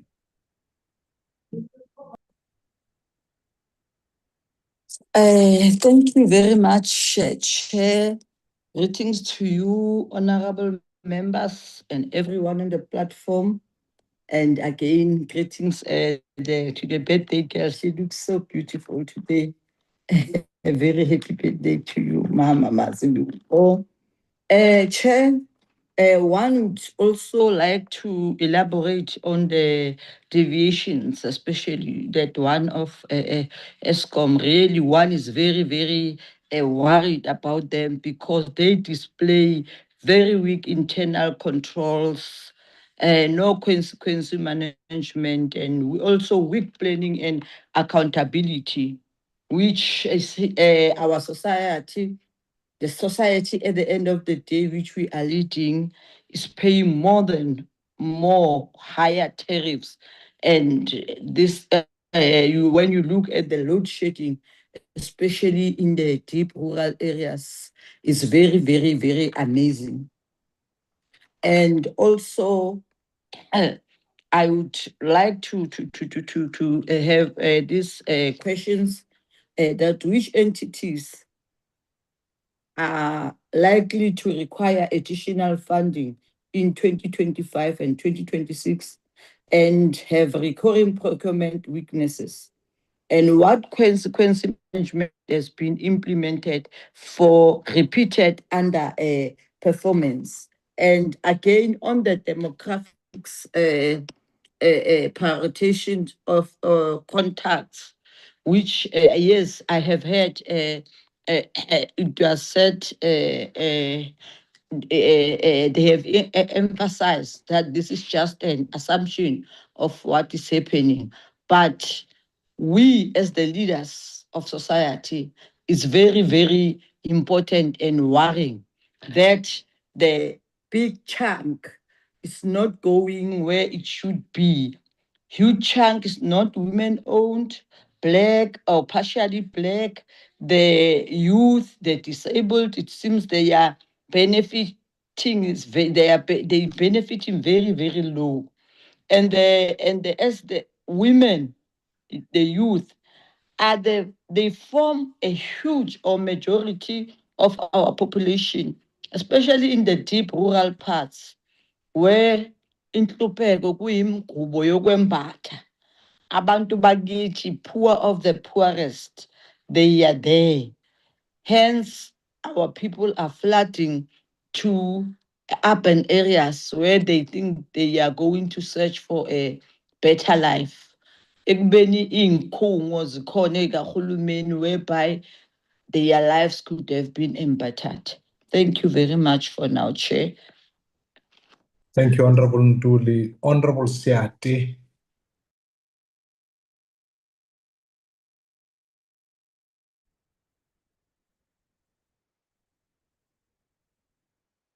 You're on mute, Honorable Member. Am I audible now? You can proceed, yes, yeah. Oh, okay. Thanks, Chair. So, greetings to all colleagues on the platform and all the colleagues from the National Treasury. Chair, I have three and one follow-up. So I just want to understand from the selected Schedule 3A public entities, which entities present the greatest fiscal risk over the medium-term expenditure framework, and which ones are repeatedly experiencing a large forecasting errors? And has National Treasury really assessed whether these entities require stronger financial management support? A follow-up then would be in our last joint committee with Finance and the National Treasury, they had indicated that NSFAS is one of the entities that are sitting on money. They have not collected, and they actually gave figures on that particular presentation. It's just that I struggled to just get it. Has there been some model maybe in place, and how far is that, given that they need to assist the entity with collecting what the entity is owed by a number of their clients or citizens? So I just need clarity on that one. Otherwise, may we please ask the Chair that they do better next time with organizing and coordinating themselves, especially on the content which we request as a committee, because we're feeling highly undermined, and not that us personally, but the institution Parliament is not taken very serious in this regard. The limitation of information also, just throwing in the air the contents which aren't explicitly detailed and not engaging efficiently. I need to also express and expand on that. You could not have put it better, but it's highly unacceptable that we are treated in this manner. And at the same time, it is us who must go and report and clarify to the vast majority of South Africans, what is it that National Treasury is doing with the money. So it is very important that next time they do better. And next time, Chair, I think I'm still giving them the platform and proceeding if they do in the manner that they're doing. They need to just end, because really we can't also promote and be part of malicious compliance. Thanks, Chair. Honorable Douglas, you are recognized. Thank you, Mr. Chair. Thank you, and greetings to all the members, and happy birthday to the member whose birthday it is today. Mr. Chair, I think that there was a lot lacking today in the presentation and the presentation style. I'll give you an example. On page 26, I'm not sure if Treasury picked it up, but on slide 26, there's a statement that says the remaining 70 institutions account for approximately 1.9 million rand in contract modifications. However, the detailed table on slide 25 indicates the figure of approximately 1.9 billion. So for me, I just need to check what is the correct number there, because I have suspect that it should not be 1.9 million, it needs to be 1.9 billion. And obviously that's a discrepancy. That's an official document to us, which is, numbers is what we are busy looking at. So if they can just correct that and just tell me what the real number is. And then the presentation shows that our crisis is not only a shortage of money, Mr. Chair, it's also a crisis of implementation and procurement and accountability. Treasury reports a total departmental spending of about 1.2 trillion, but government still underspent by 13.1 billion. That's underspent, Mr. Chair. That's money that's sitting there. They could have gone to other things that people need on the ground on a day-to-day basis. This includes 10.5 billion in transfers and subsidies, 3.8 billion in goods and services, and 1.3 billion in capital assets. At the same time, compensation spending exceeded the budget by 2.8 billion. This means government is overspending on administration while falling and failing to spend fully on services, infrastructure, and transfers that directly affect poor communities, Mr. Chair. So again, the hidden costs and the hidden issues in this budget is that it's negatively affecting the poor and service delivery to the poor. So my first question is therefore, of the 13.1 billion that's underspent, how much will be surrendered to the fiscus, and what specific service delivery outputs were lost or delayed? In other words, what was the outcomes now that 13.1 billion was supposed to achieve? Was it houses that were supposed to be built, land claims that were supposed to be issued, municipal services, infrastructure projects, jobs? So this is really concerning for us, Mr. Chair, because we have so little money coming into our fiscus from a very small tax base, and yet we are underspending at such a large degree on issues that are closest to the poor. That is not a government that cares for the poor. That's a government that cares more about balancing the books than they care about where the need of the people is.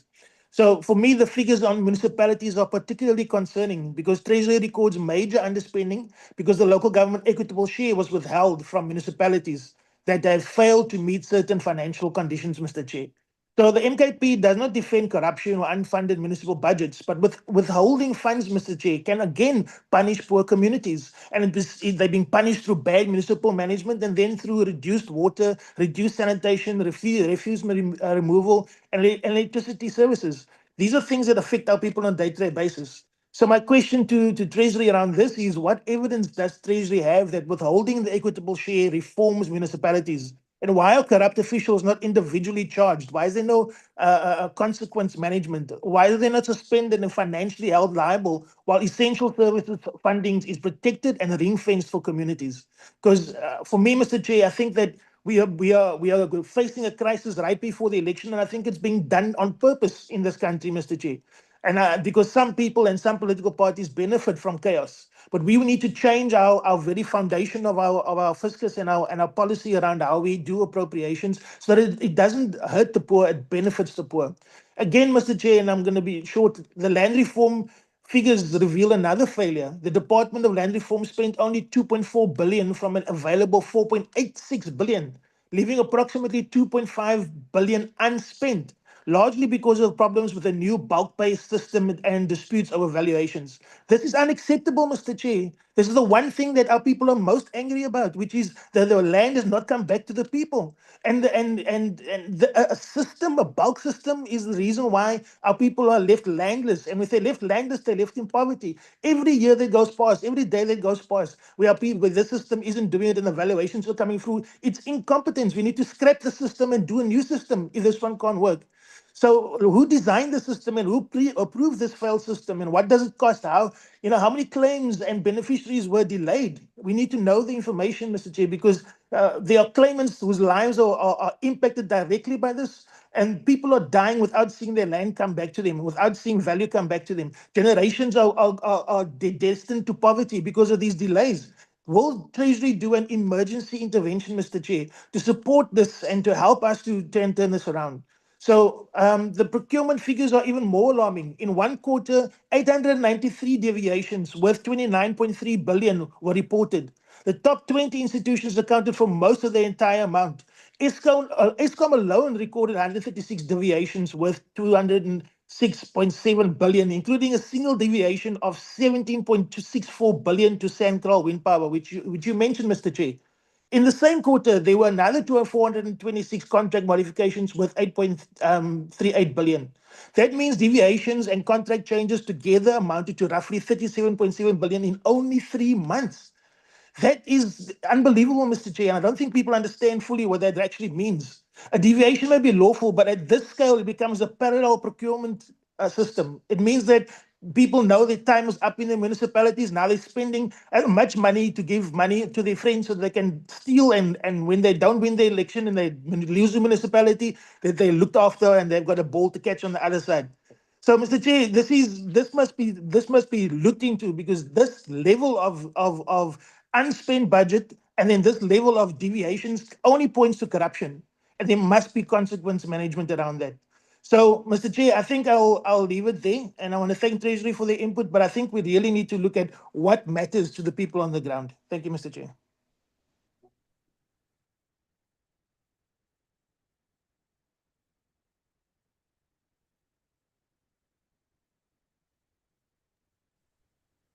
Chair?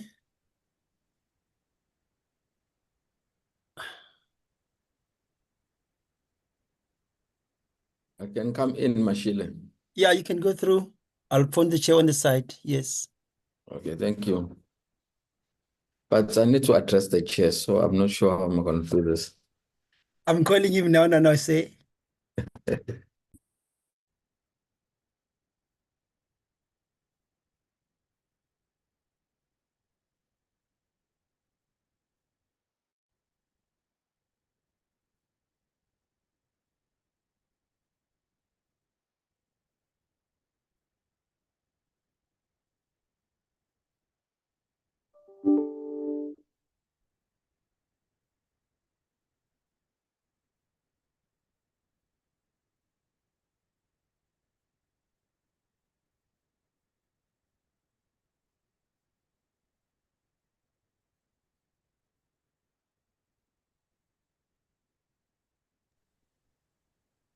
Honorable Mali, I think the chair has got a problem with the connection. I'm trying to call him. I apologize. Yes, I okay. seem to be connected and disconnected. So I did ask on the group if Honorable Kalaga Mazibu can proceed.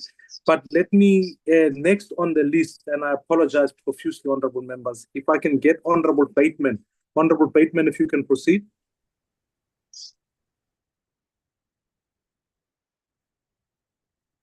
Thanks very much, Honourable Chair. And sorry, Chair, I did not see the request. I'm sorry. No problem. And then I know we've mixed the order a bit. So, Honorable Mwali, I'm not meaning to disrespect you. We'll recognize you next. I apologize. Thank you, Honorable Bateman. You can proceed. Thanks very much, Honourable Chair, and good morning to all my honourable colleagues, and also to all the members of National Treasury and others who are present on the platform today. So I have five areas of question. The first is relating to the consequences where there's overspending. It's good, and obviously also underspending. It's good to see that the National Treasury is monitoring spending versus budgets. But the question for me is, when the departments do overspend, what does the National Treasury do about it? The second thing is to do with the problem of overweight departments. And I'm referring to a news report which revealed that the police service has got 722 brigadiers and generals, most of whom are based in the head office, and less than 25% are based at local police stations. And this is, it seems to be very much top heavy, and we need to see more of that value going into the frontline services that the police are delivering. So my question is this something that the National Treasury is looking at in the spending reviews? or what is the National Treasury doing about this? The third is in relation to complex public procurement rules and the cost of that. So do we quantify how much extra we are paying in order to meet the public procurement requirements? And I'm talking about the specific percentages for different ethnic group ownership of suppliers and gender requirements and youth requirements and so on. Is there a systematic quantification of how much of a premium that we are paying? And have we also quantified what the added cost of compliance is for the departments to be able to, in terms of how they go about purchasing, and then also the cost of managing the deviations that arise as a result of the procurement requirements? And this is, bearing in mind, this is across all of our departments and across all of our public entities. The reason I ask is there is a school of thought, a fairly widely held view, that these costs are actually undermining the service delivery of the government itself, and also holding back growth, economic growth, and job creation by undermining investment in South Africa. So I think a starting point would be to say, well, do we know what it costs? Is there any kind of quantification? I won't dwell too much on the fourth, because I know this is something that Honourable Mazibuko raised, but the heading really is when deviations are normalized. The fact that there were 893 deviations amounting to 29 billion, and that's just in one quarter, it seems to me that the deviation system is becoming the norm, or it's becoming normalized. I'm not saying most procurement happens this way, but it seems to be very widespread. Is it coming down, or is it just a fact of life? And is it being used as an exception, or is it really just become an alternative procurement system? Is the framework actually changing the behavior in terms of the buying, or is it more just a case of documenting the non-compliances?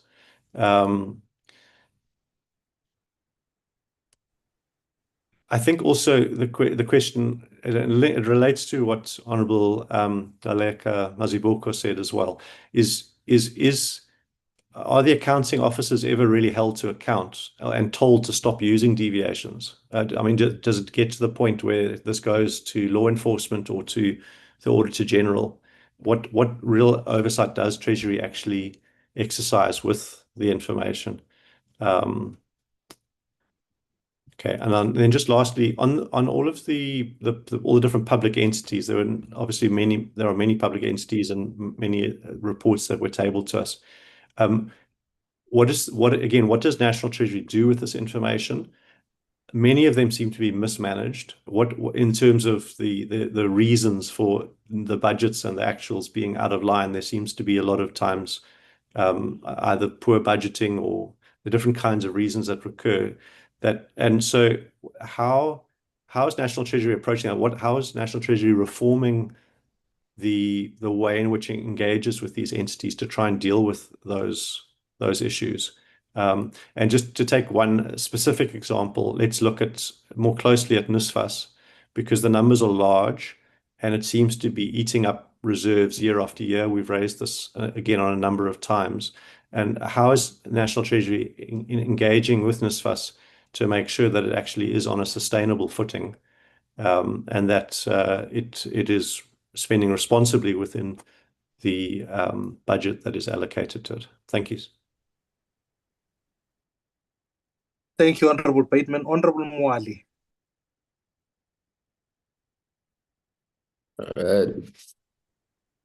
Thank you, Chairperson. Happy birthday, Mayor Mazibuko. Just to avoid the repeat, because my colleagues have covered largely on the issue of deviations, but Chair, we must emphasize that these presentations that we've just heard from National Treasury, they're silent on this issue, Chair, and they're not giving us so much information for us as members of Parliament who hold government accountable to be able to do our constitutional mandate. Chair, for instance, we do know the number of deviations for Eskom as 136, amounting to 26 billion. However, we don't know what's the nature of these deviations. We don't know what who authorized these deviations. We don't know if they are in the nature of sources or multiple sources. We really don't have so much, or we don't have enough information for us to be able to hold the relevant institution accountable on these deviations. For Transnet, they are sitting at 24. Particularly on correctional services, they are about 170. So I'm interested to know what's the nature of these deviations, why are we having so many deviations, and who has been held accountable in the event that there were financial losses or financial implications as a result of these deviations.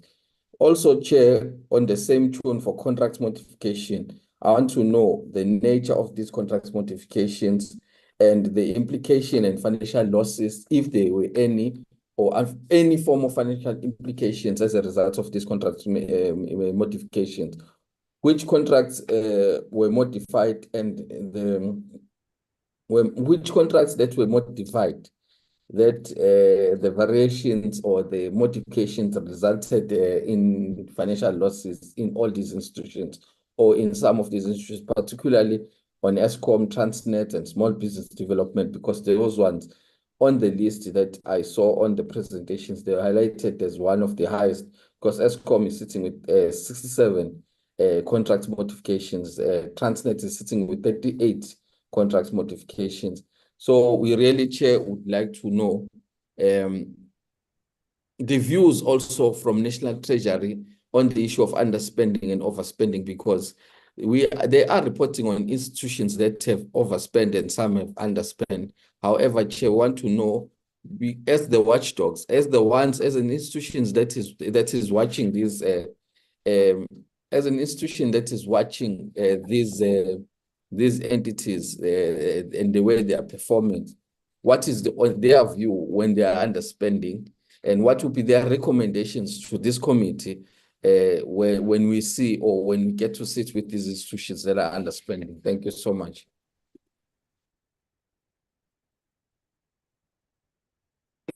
Thank you, Honorable Mwali. Can I recognize Honorable Wakelin?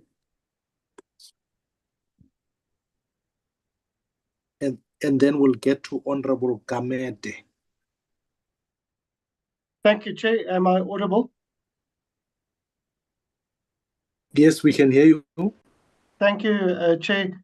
First and foremost, to Honorable Kgaleka Masabuko, congratulations and happy birthday. Well wishes to you. Chair, there's a few matters that I'd like to raise. Let me start off by a written questionnaire I have submitted on 2 occasions now, and the results and the feedback I got. It relates to me, or it seems to me, that National Treasury only will divulge information as and when it suits them or fits them, as opposed to prepared to give us the information we require. And let me use an example. By way of example, the task program, we had particular requests around departmental performance and service delivery outcomes of the same financial year. Whereas I've been told in no uncertain terms that there was only 2 matters that I've dealt with, which is obviously the SASSA grants and the personnel costs as far as Department of Health, and I'm not now sure what the other department was, but they could not identify and tell me what other task programs they are busy investigating, and we have been asking since last year November to interrogate and find out what are the type of task programs were considered and presented to the cabinet.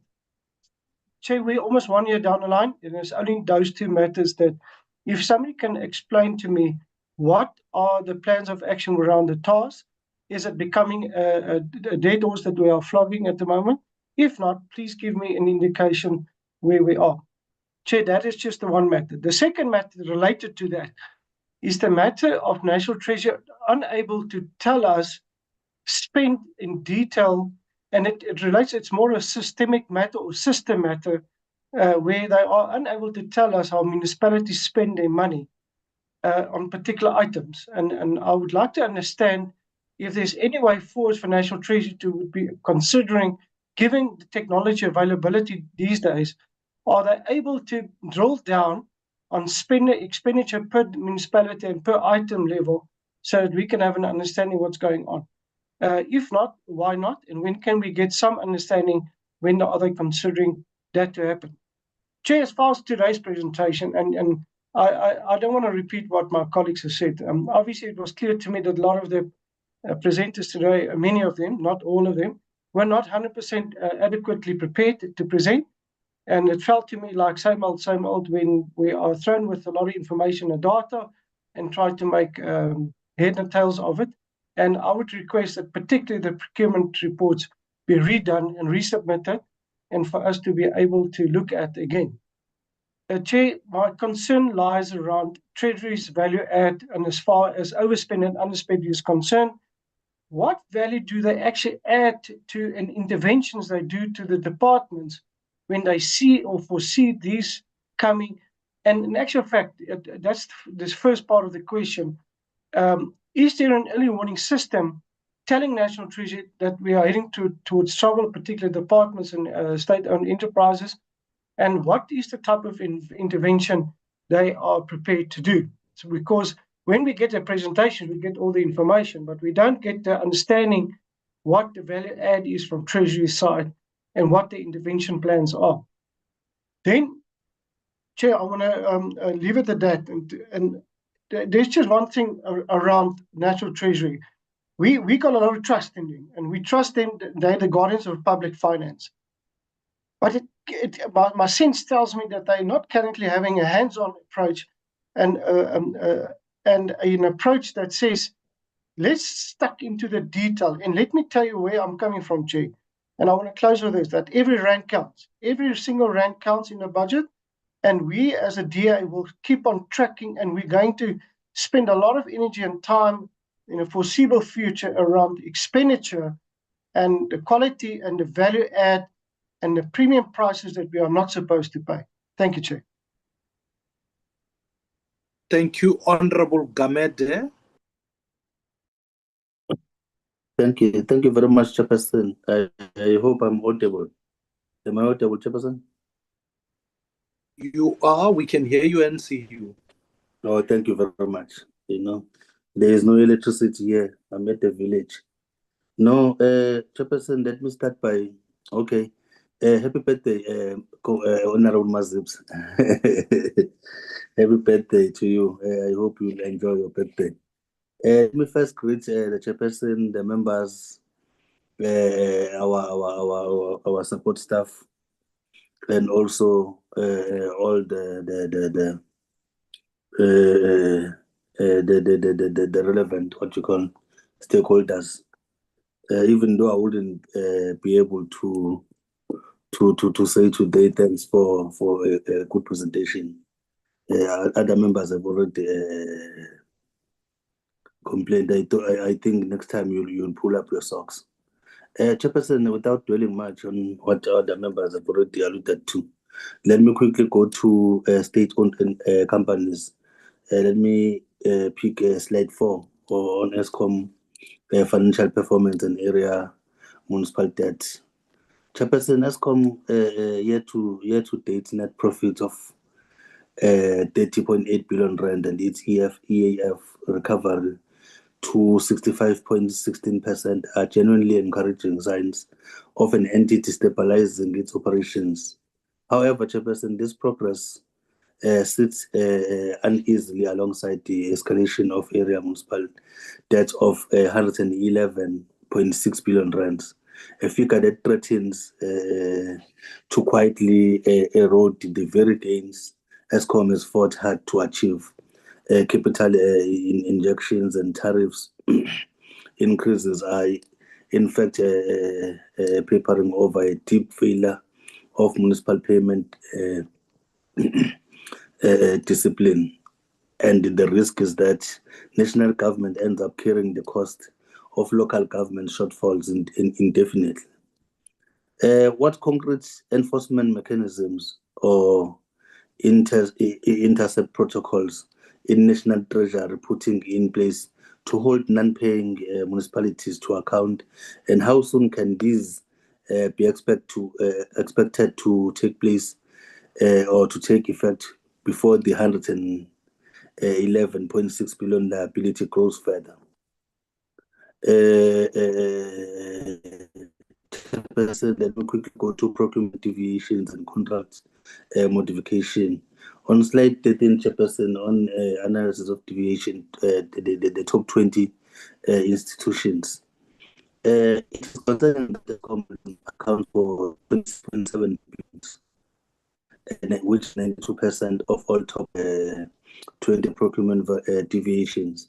When non-competitive procurement reaches this scale, it stops looking like the exception and starts looking like standard practice, which raises real questions about whether emergency provisions are being used as intended or as a workaround for weak forward planning.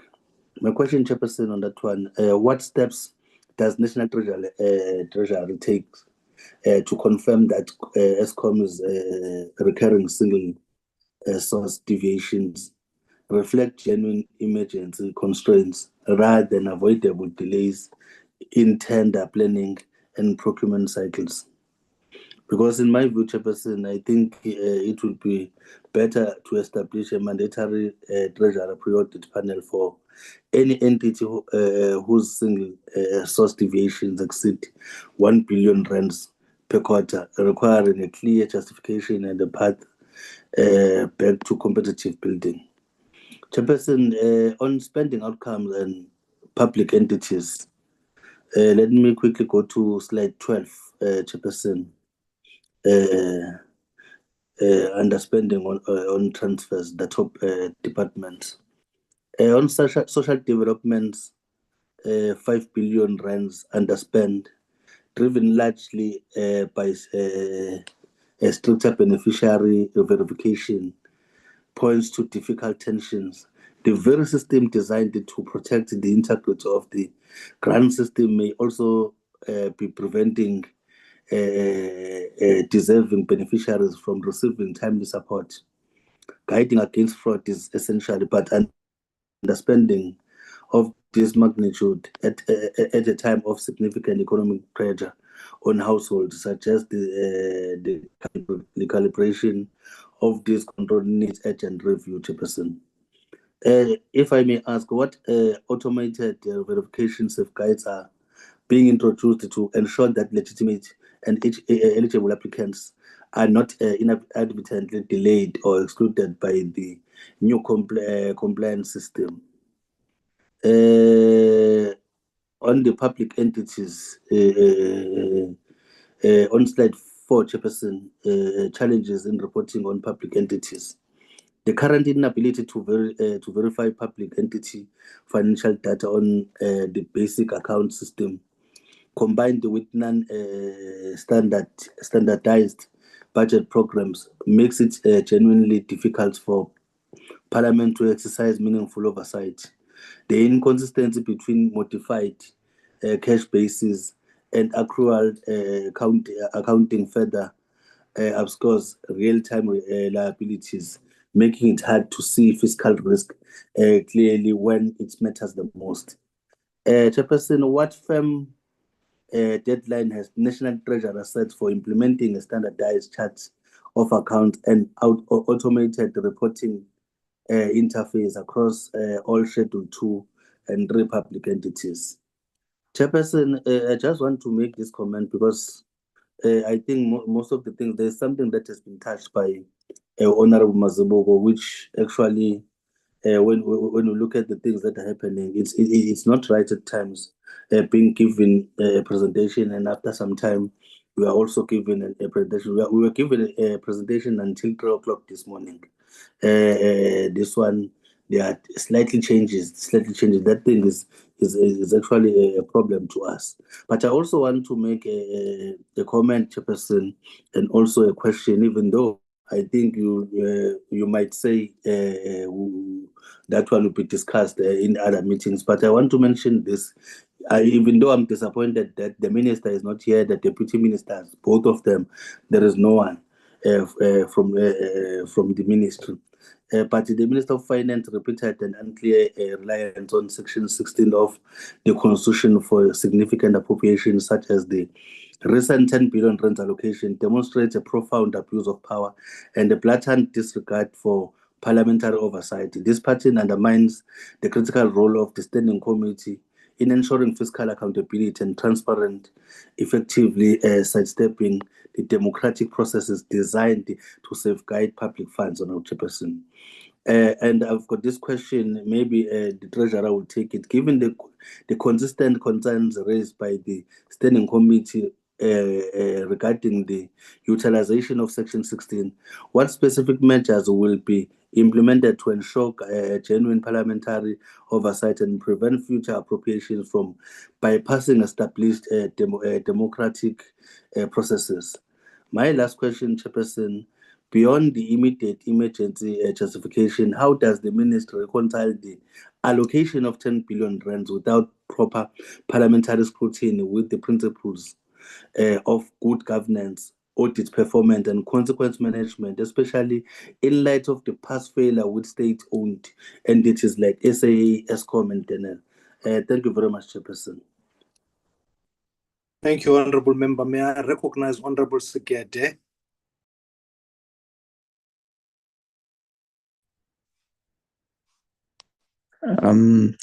Thank you, Chair.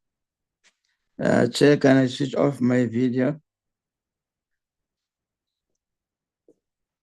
Yes, you can, Honorable Member, if it's for data purposes, but you can, yes. Okay, Chair. Let me also welcome the presentation done by National Treasury. I want to repeat what my fellow colleagues have raised in terms of the presentation sent to us. But let me go straight to the questions, Chair. My first question, Chair, will be on state-owned entities. Chair, Transnet government has provided it with 196.3 billion in guarantees to support Transnet recovery, operational challenges, including aging infrastructures, security incidents, equipment failures, and capacity constraints continue to affect performance. What measures are in place to deal with such matters? My second question, Chair, will be, how can governance and accountability be strengthened across SOCs? And should the private sector play a larger role in improving SOCs' performance? And please, Chair, let Treasury provide a detailed explanation on why NSFAS struggles with money reallocation and remodeling due to the absent resources allocation model, budget deficits, and delayed disbursements, which cause financial distress for millions of students in institutions of higher learning. And my last question, Chair, is there a detailed plan for RAF to deal with the matters of financial and liquidity pressures, severe staff shortages, and cumbersome claim requirements, legal and judiciary backlogs? That is my 5 questions which I wanted to ask, Chair. Thank you. Sorry, I'm a little bit fluish, Chair. Thank you. Thank you, Honorable Segede. Honorable Kamete, is there a legacy hand or not?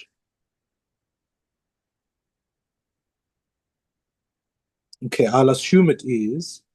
I'll be very quick with some of the questions. Firstly, I want to understand, maybe this is more a question I will ask the ministry. Deviations constitute a very significant proportion of the appropriations bill. What would be an acceptable threshold as a guide so that when, as Parliament, we pass an appropriation bill of over R1 trillion, surely there must be a percentage that we can agree on that says overall deviations cannot exceed this. And this is a question for National Treasury, because given the reasons that exist, you could quite quickly have deviations accruing to over 40% or 50% of the total budget, in which instance, what is then the point of the actual said budget? That's the one issue. The second issue is more an economics issue. It was clear to me in the presentation about how much is locally procured, that much of it wasn't done so locally, which means that our manufacturing capability is poor when you just do a sampling analysis of the deviations. Would that be a fair assumption that our local manufacturing capability is poor? Or could it be that the rest is done through the rest of the other procurement process, which then I would like to understand how much of the total procurement process accounts for local procurement. When I look at the success of either indicators around Black-owned businesses, etc., I want to understand what is that in relation to BBBEE, given that so much of the codes are significantly put there, and how do we go from there? And then lastly, I think on some of the state-owned enterprises, I'm deeply concerned about the state of SAA, naturally, given the global turbulence. Is there a possibility that this particular committee will have to consider another special appropriation for the South African Airways? Maybe those are some of the questions given the state of time. Now, Ulrika, I'm very clear about time. It's now 10:02. This meeting is scheduled to finish at past. Some of the questions, I don't want to excuse National Treasury. We will have to set up, particularly on the deviations question, we'll have to set up a special session where we can get some of those answers. Can I give you half an hour to get through many of the questions so that by about 20:15, we can conclude some of the business of what the committee has? Okay, I'm going to try. And whatever we're not able to answer today, we are happy to send through in writing. So I'm going to start with the PF team around the expenditure of national departments. So we'll go Barileng. So please get yourself ready. Mashudu and Rendani, and then I'll come in, and then I'll hand over to Ravesh and the ALM team. Chair, the Chief Procurement Officer has also joined since, so then we'll hand over to her and the team. So given that you're giving us half an hour, so I'm assuming we'll take about 7 minutes, and then we'll hand over to the others that will give them sufficient time. So Barry, please come in.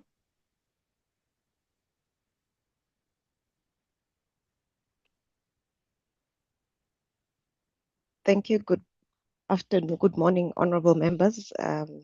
My name is Barileng Kumisi from the Public Finance Unit. I will be responding to the questions around NSFAS in terms of the student debt collections. Through the allocation letters, we have requested NSFAS to revive the loan management unit, which was no longer operational. And this was done through the conditions that were given in the allocation letter. We have requested a board-approved student debt recovery and collection strategy of the 46 billion that has been recorded in the loan book. And we've also requested collection targets and actual collections within the new financial year. Including that process, we have also provided conditions that we require them to take active steps in collecting this revenue, starting with public servants. In relation to the sustainability of the financial model within NSFAS, the department and the National Treasury are currently working on policy required changes and decisions that would respond to the growing demand for student financial aid, with specific and significant requirements at a political level on the sustainability of the current financial model. So a broader discussion will need to happen at that particular level. Thank you.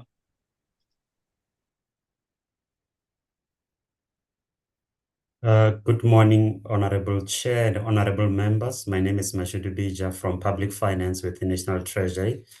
I'm going to reply to the question around underspending and its impact on service delivery that was asked by Honorable Douglas. And I'm going to tie that respond to the question asked by Honorable Gamede around the underspending on social grants and the exclusion thereof of potential beneficiaries. I think to the question by Honorable Douglas on underspending, indeed you will see that the bulk of underspending, almost 5 billion rand of the 13 billion rand that was recorded, came from the Department of Social Development within the social grants system. And from where we are sitting, or from our perspective, we don't see the underspending as underspending in the true sense of the word, but we see this as a savings. So this is something that we also anticipated, because in the 2025 Appropriation Act, we introduced some conditions that that SASSA needed to comply with as part of appropriation to its transfer payment for its operations, so that they can improve how they verify beneficiaries to root out fraud and corruption within the social grant system. And hence, we are starting to see that work resulting in these significant savings that will assist the fiscus in the future, and of course will also inform future budgetary allocation to the sector and to other sectors broadly. So on the question by Honorable Gamede, whether as National Treasury we are not worried by potential exclusions to other beneficiaries who would otherwise be excluded but who qualify for the benefit, let me indicate that the implementation by SASSA of those conditions or of these verifications to root out corruption and fraud are conducted in line with the Social Assistance Act of 2004 and its regulations. So there's nothing above the act that we are pushing SASSA to do.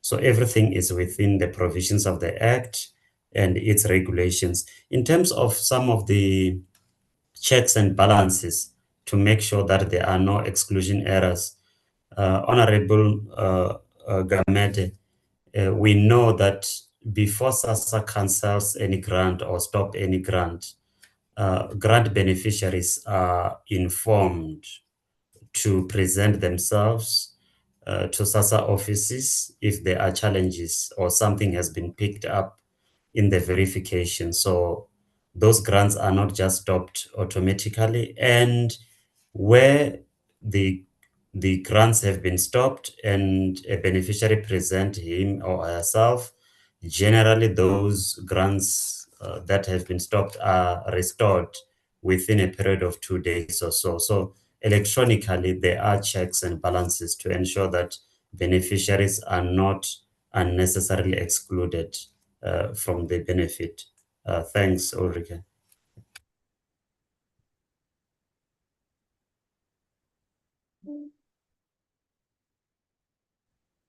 Good morning, honorable members. It's Rendani here. I will deal with the question raised by Honorable Bateman on police.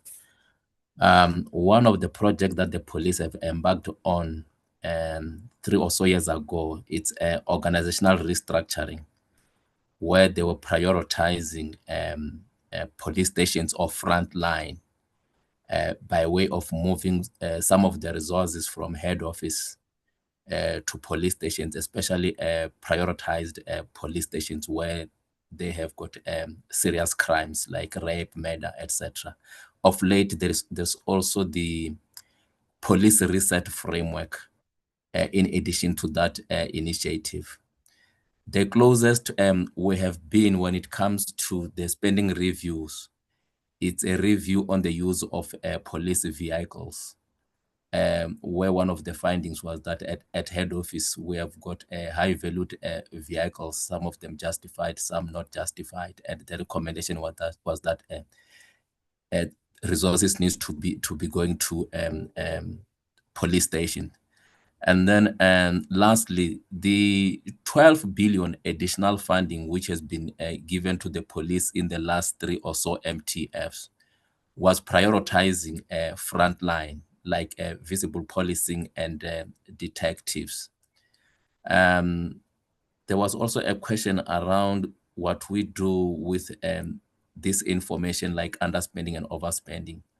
Especially on underspending, and what we do, especially this time of the year, as we embark on the 2027 MTF process, one of the things that we do is the reprioritization as informed by underspending and other performance information. Thank you.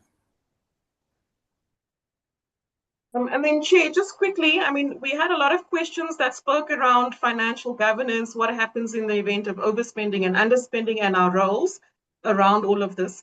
It's important to note that the definition for unauthorized expenditure in the PFMA is overspending on a vote or a main division of a vote. This really means that Can I ask that you please mute there, please? Thank you. So what that means is that a department had spent more than what Parliament authorized, and that needs to be regular. And the only way to regularize that is through a parliamentary process, which is what happens when it goes through the Committee on Public Accounts and the process around all of that to regularize expenditure. That is then also one of the things that when you deal with unauthorized expenditure, irregular expenditure, fruitless and wasteful expenditure, that forms part of the provisions that deals with financial misconduct in the PFMA. Now, financial misconduct is regulated in a very specific way that it's up to the executive authority to take the necessary steps and the necessary institute the investigation and take the disciplinary action that goes with dealing with unauthorized, irregular, and fruitless and wasteful expenditure in terms of that where it is material, in terms of then dealing with the financial misconduct, whether it is the accounting authority and it's the accounting authority's responsibility if it is an official in the department. So that's how the framework is set up. The only thing the Treasury can do when this happens is to inform the relevant executive authority that it is required to follow those steps in the PFMA and in the Treasury regulations. Dr. Rendani has already spoken about what happens in relation to underspending. I mean, this forms part of when the committee was at the Treasury in April, we spoke about one of the tools that we use around understanding what happens within a baseline analysis. So just to the point that Honorable Douglas was making, this allows us to then reset and understand what it is that we were buying. Are we not budgeting for it properly? So we call this doing a baseline assessment, where we understand what it is that we're buying, that then allows for whether there's fiscal space to move the money or to scale up, and if the service is being provided efficiently, on whether that is a saving. So that's really how you then use the annual budget process to then respond to what's happening in underspending, and whether that underspending is a one-off event related to something specific, or whether there's a broader adjustment that needs to be made within the baseline. Just on a question that Honorable Siate had around Schedule 3A entities and fiscal risks. So Schedule 3A entities in the PFMA do not have the authority to budget for a deficit without Treasury approval. So in managing the fiscal risks is slightly different to when they are unfunded and or deficit budgets in for example, Schedule 3A entities, or not 3A, Schedule 2 entities. So we do limit what we are able to do there and how we are able to then manage some of the contingent liabilities or the potential contingent liabilities around all of that. So it's really minimal just because we have direct oversight around all of that. Honorable Bateman, or was it Honorable Wakelin, had the question about what do we do with all of this information?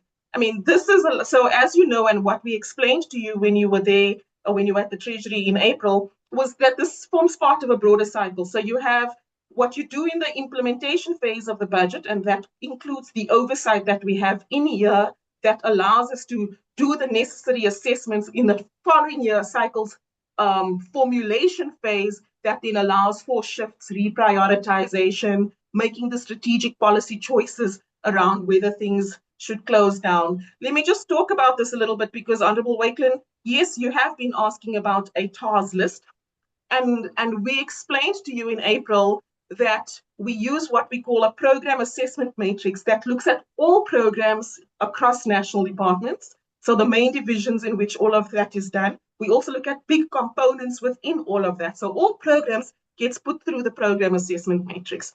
Those with the lowest scores then form part of the conversation with the department as part of our budget consultation process around what needs to happen in there, how we change the conversation about whether this is something that should be closed down or not.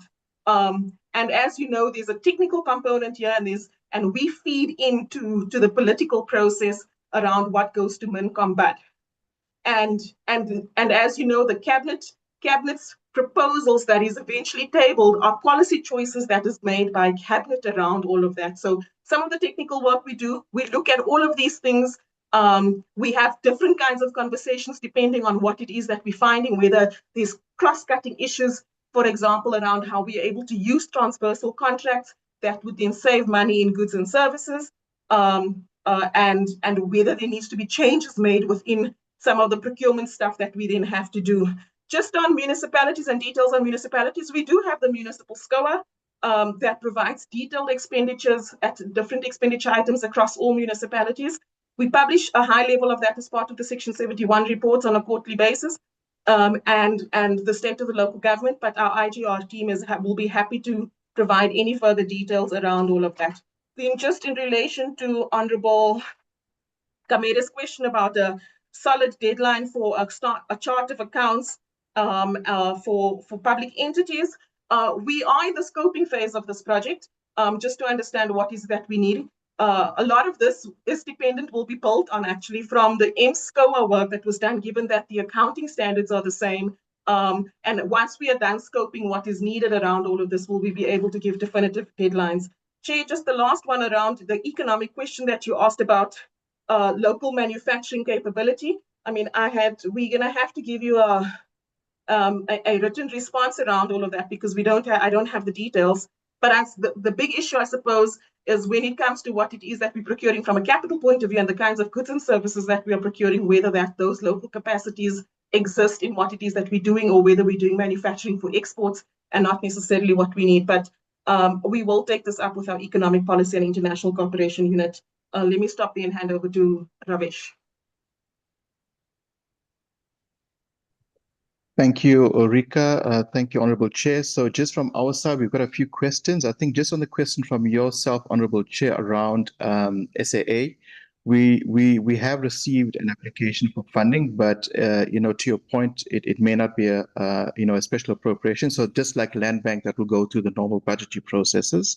I'm going to ask through you, Honorable Chair, that Lungelo deal with the Eskom Munich debt issue. Mzwanele will come in on Transnet, and then I think we've got Colin to deal with Denel. Thank you. Lungelo?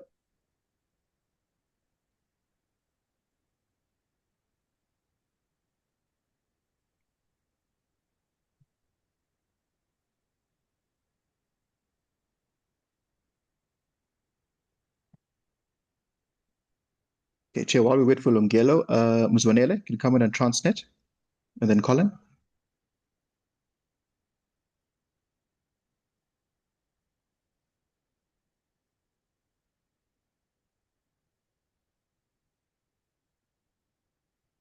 Rabesh, could you proceed and then maybe Thank you, Chair. Let me deal with that.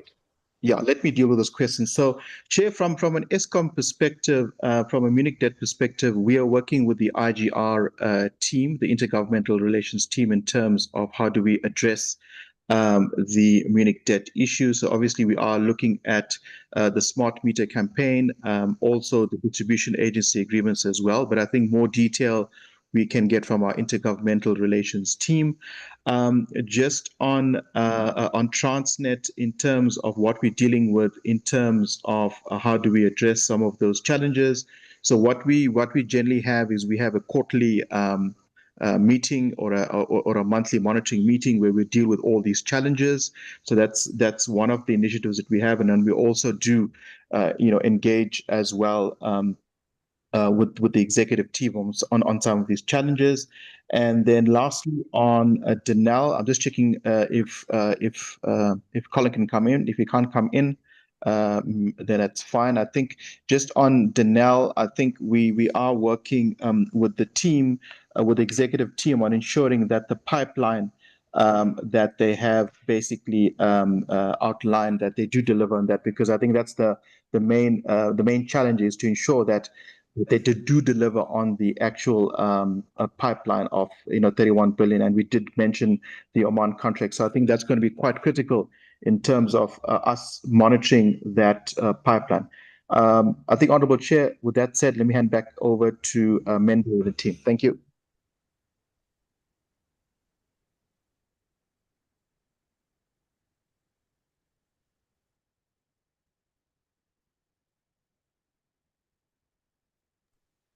You are on mute, sir.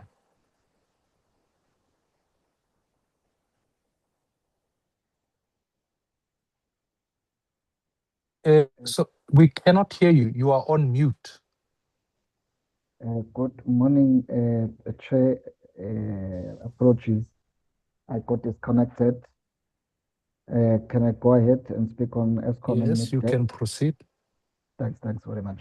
You can. Yes, so on the question of ESCOM and the minute debt, yeah, it's unfortunate that the ESCOM minute debt areas have been escalating despite that the intervention that NT is implementing from a minute debt relief program. But so it does indeed pose a challenge in terms of potentially reversing the gains from the the ESCOM debt relief point of view and ESCOM sustainability going forward. But from an NT point of view, we are working with the International Government Relations Unit and ESCOM just to see if we can, extend the minute debt relief period to try and see if we can, deal or address, the particularly the municipalities that did not benefit, from the minute debt relief during the past 3 years. But also, just to be transparent, we are also, working with ESCOM, seeing if we can't, expand the interventions around the distribution agencies, where ESCOM will then intervene directly with working with the municipalities to provide the collection service. And the intention around expanding the DAA to other municipalities is really just to see if, given ESCOM's expertise, when you look at ESCOM's, municipalities, they perform better in terms of collection. So we are trying to also use that intervention to see if ESCOM can't assist then the other municipalities.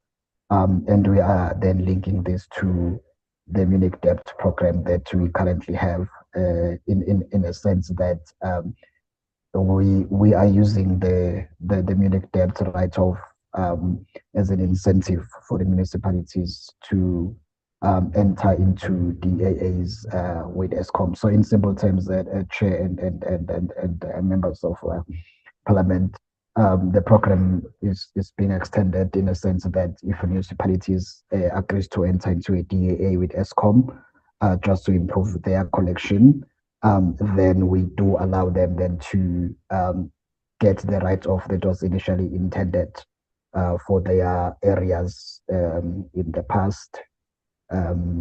for the Munich debt relief. Because what happened, just in 1 minute, what happened is that even though we did implement the Munich debt relief, but some of the municipalities were really not able, to pay their current account as had agreed as part of the program. So then we were left with the challenge of saying, do we drop them off or do we give them a further chance to rectify? So what we have the current position as NT is to say, maybe because we have extended ESCOM debt relief, maybe let's also do the same from a debt point of view, just to give them more chance to rectify and see if that will help from improving collection point of view, if we also included the DAA intervention. But in summary, it does, as indicated, when we started in 2023, we were at 55 billion, and 3 years, we are now at 110 billion. So it does really pose a challenge when you look at ESCOM's financial sustainability going forward. Even though ESCOM has improved from a technical point of view, their plants are operating better and their revenue is sort of back to a sustainable level. But the Munich debts then are causing almost a reversal of those improvements that we've been observing. But those are the interventions that we are currently looking at as NT. And maybe let me stop there from an updates point of view, Chair. Thanks. Ravesh, through you, there were also some financial questions on Denel. So if I can come in on that, there was a question on the turnaround plan and where Denel is with that. So if I can take it a step back and just note that there was a funding gap on the turnaround plan, and this was due to the inability to dispose of the identified non-core assets. And that then led to some initiatives under the plan not being fully implemented. And that led to a deepening cost under recoveries. And as such, you see the entity still making losses, with profitability being propped up by dividends from associates. So this is expected to be the picture over the MTEF. The entity will still, the company will continue to struggle financially and rely on dividends from the associates to maintain its profitability. The operating cash flow is not expected to turn positive over the MTEF period, only in FY 2030.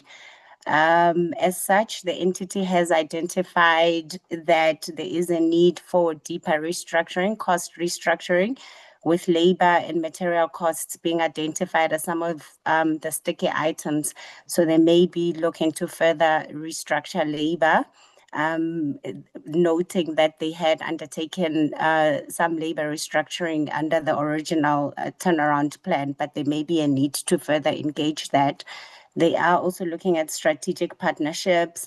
They are, as part of their turnaround thoughts right now, they are considering approaching lending institutions for borrowings. But traditionally, they have struggled since the state capture period with lenders, especially without government support in the form of guarantees or takeouts. They are also looking at asset optimization plans. This may include sweating those assets that they cannot dispose of. And then they're also looking at efficiency gains and working capital management approaches. I'll stop at that. Thank you.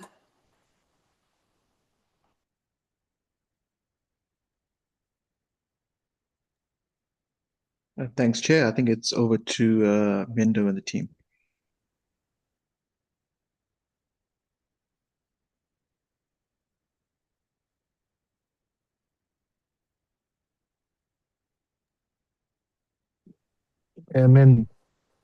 Where's the rest of the team?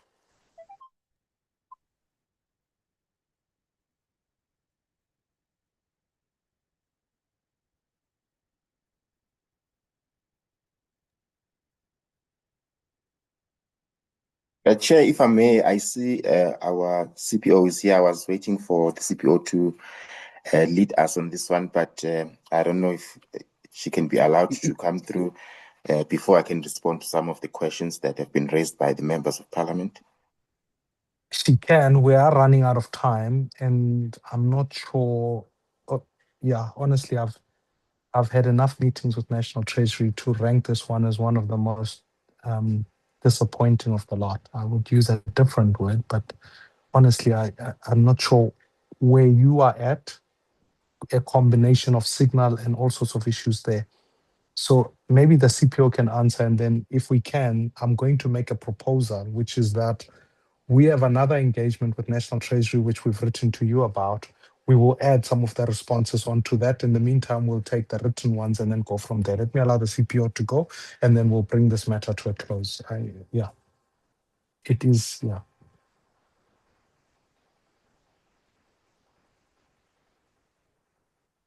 Could the CPO proceed?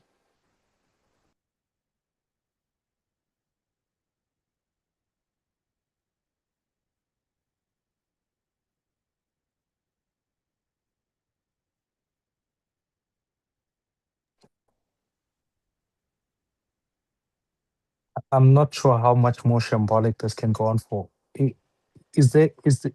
Ulrika, can you give me some guidance here? Because you're leading the team.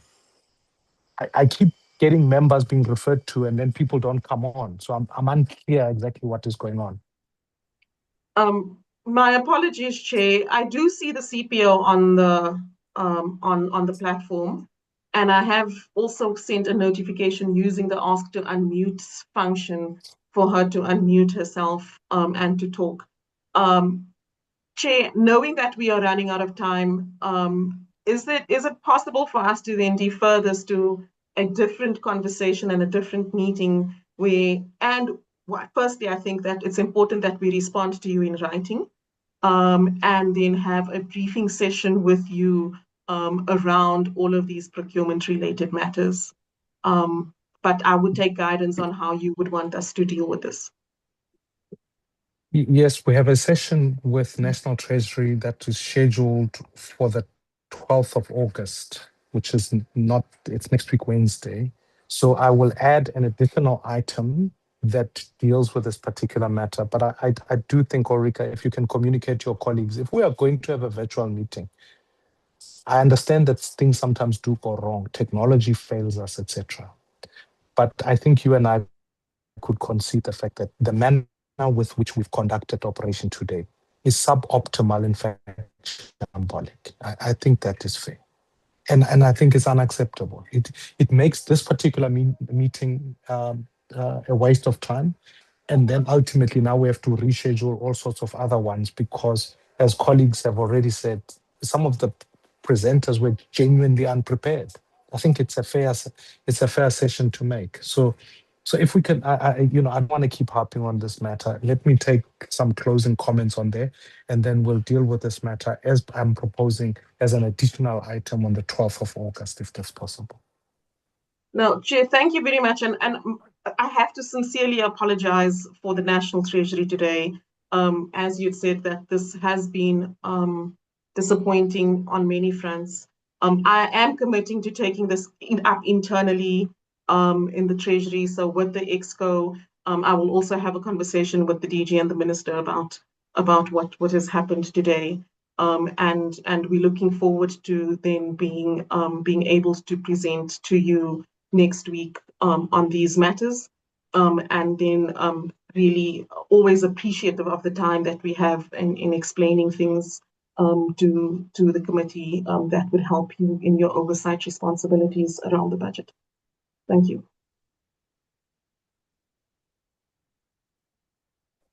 No, thank you. Honorable Sekete, is your hand a legacy hand or is this a new point you wanted to make? Sorry, Chair, it's a legacy hand.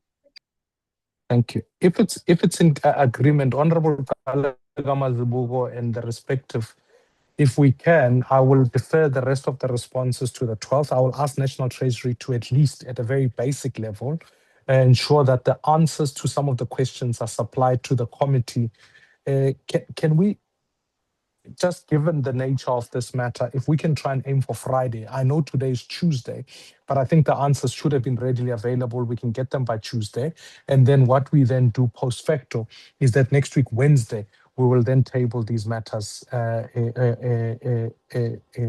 an agenda item, particularly on the procurement issues. Is that okay with you, Ulrika?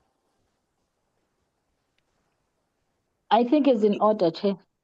Oh, I'm not Thank sure. You're asking the team, the National Treasury team, yes, sorry. I was asking if, thank you so much, Honorable Kalaga Mazibuko. Yes, yeah. Is that, can we agree to those timelines? So Yes, if Chair. the written responses can be done, By Friday.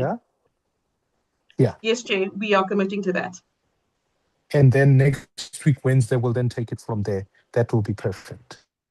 Yes, Chair. And let me just say to the honorable members whose questions were not responded, we'll be diligent enough to try and make sure we supply the questions, the responses by Friday. Honorable members, let me pause the presentation by National Treasury there. It is important that as a committee, we consider the program for the term because it helps us with planning going forward. May I then excuse the team from National Treasury and then move on to the committee's program that is on there.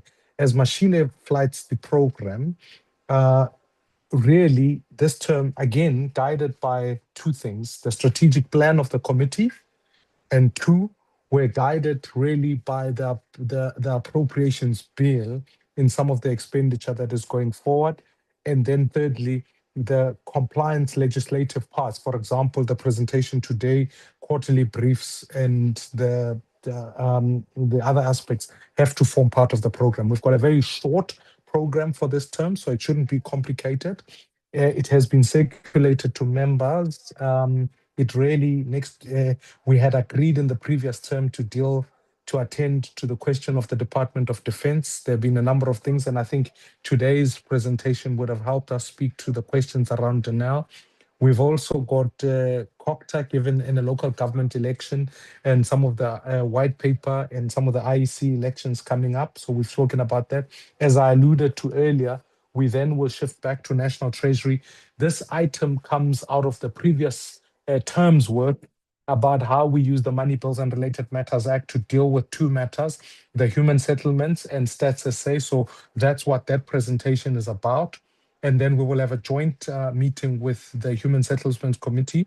And then, of course, we're dealing with the Ministry of the Department of Planning, Monitoring and Evaluation, and that deals with the matter of Stats SA related to the Money Bills and Related Matters Act.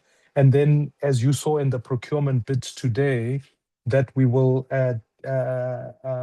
attend to the question of DERCO, and then we'll have a briefing by the FFC, given that what the program is still lacking at the moment is that we will have to give special attention to the special appropriations bill.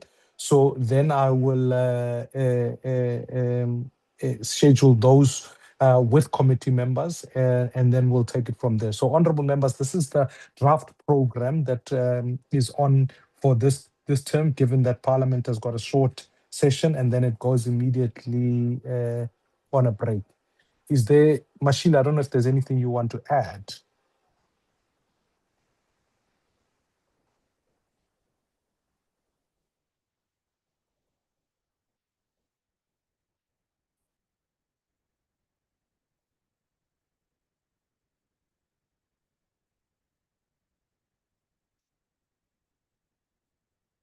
Mashile? Oh, thank you so much, Then, Chair. is there anything you want to add? Yeah, no, not that much, except for the fact that we had to limit the program to the issues that are urgent. We had envisaged to have a virtual workshop with the International Rating Agency, but we had to cut it out because the original parliamentary program had already been changed. So we had to cut out some of the items, like some of the departments and the SOEs that would accrue from the engagements today. Those that need special attention would have invited them for a special session. But as the chair has indicated, we have a very short session, so we had to limit it to that. Thank you so much, Chair. Thank you. Just in the light of all of that, may I ask given that this is a draft program for the month, is there a member willing to move for the adoption of this particular program in that? Honorable Wakelin? Chair, just a quick summary. I just want to have an understanding. I've missed that part. I had a bit of a drop in signal on a matter of physical attendance versus virtual attendance. Can I just get clarity, given that the whole of month Parliament has a virtual presentation? They're presenting virtually this month. Honorable Wakelin, when I spoke earlier on, I said there are certain departments that, for example, if you look at the Department of International Relations and some of the matters there, we've never met with them physically. So what we will do in the notice of activity weekly, we will try and do it in advance to see where there's a particular department that the meeting is best served physically, so that you avoid some of the confusion that took place today. I do appreciate that political parties are in the middle of an election, etc., etc., etc. So I do accept that point, but there are certain aspects of the issue that we cannot circumvent by not having some physical meetings. So what I'll do is in the notice of activity, as I said earlier, we will then submit accordingly and give due consideration to making sure the majority of the meetings will naturally be online. But for example, a joint meeting with the Committee on Human Settlements can by nature not be virtual. It becomes complicated. So can I give that guidance, and then we'll take it from there? It's fine. Thank you, Chair. Is that okay? Thank you, Honorable Wakelin. So let me return back to the earlier question, which was, is there a member who moves for the adoption of the agenda, of the draft agenda? Honorable Sigeda, I recognize your hand. Chair, I move for the adoption of the agenda of the program. Thank you so much. And Honorable Douglas, I see your hand is up. Is there? Yes, that was Are you seconding? I'm seconding the program leadership. Thank you. Thank you very much. Honorable members, with those, they will be then duly adopted as in terms of the draft program for the term. Let me just, in closing, honorable members, just remind, sorry, can we just mute so that we can, the draft program is there with the respective amendments that we will put going forward as it pertains to the additional point to National Treasury. When we add the agenda point, we will then communicate timelessly as to when we look at two matters. When the issue of a physical meeting takes place, the drafts will be dealt with. We will put together at the next meeting. Then ultimately, the other issues pertain to really the special appropriations that need to come through. That's the only additional item we will circulate to members in due course. Can I then, in the light of all of the above, thank all the respective members for today. We look forward to seeing you tomorrow virtually on the platform to deal more specifically with the Department of Defense. Mashile, can I confirm tomorrow's meeting is also at 9 a.m.? Would that be correct? Yes, sir. It is at 9 o'clock in the morning. Yes. Given that it's on virtual, today we started at 9:30. Tomorrow we begin at 9 a.m. on the virtual platform. If I can confirm that with honorable members. Thank you very much. With all of those details, may I then say this meeting is duly is concluded and the meeting is adjourned. Thank you very much. Thank you, Thanks Chair. very much, Chair. Thank you very much. Thank you and goodbye. Recording stopped. And happy birthday, Mem Kaleka Mazibuko. Happy birthday.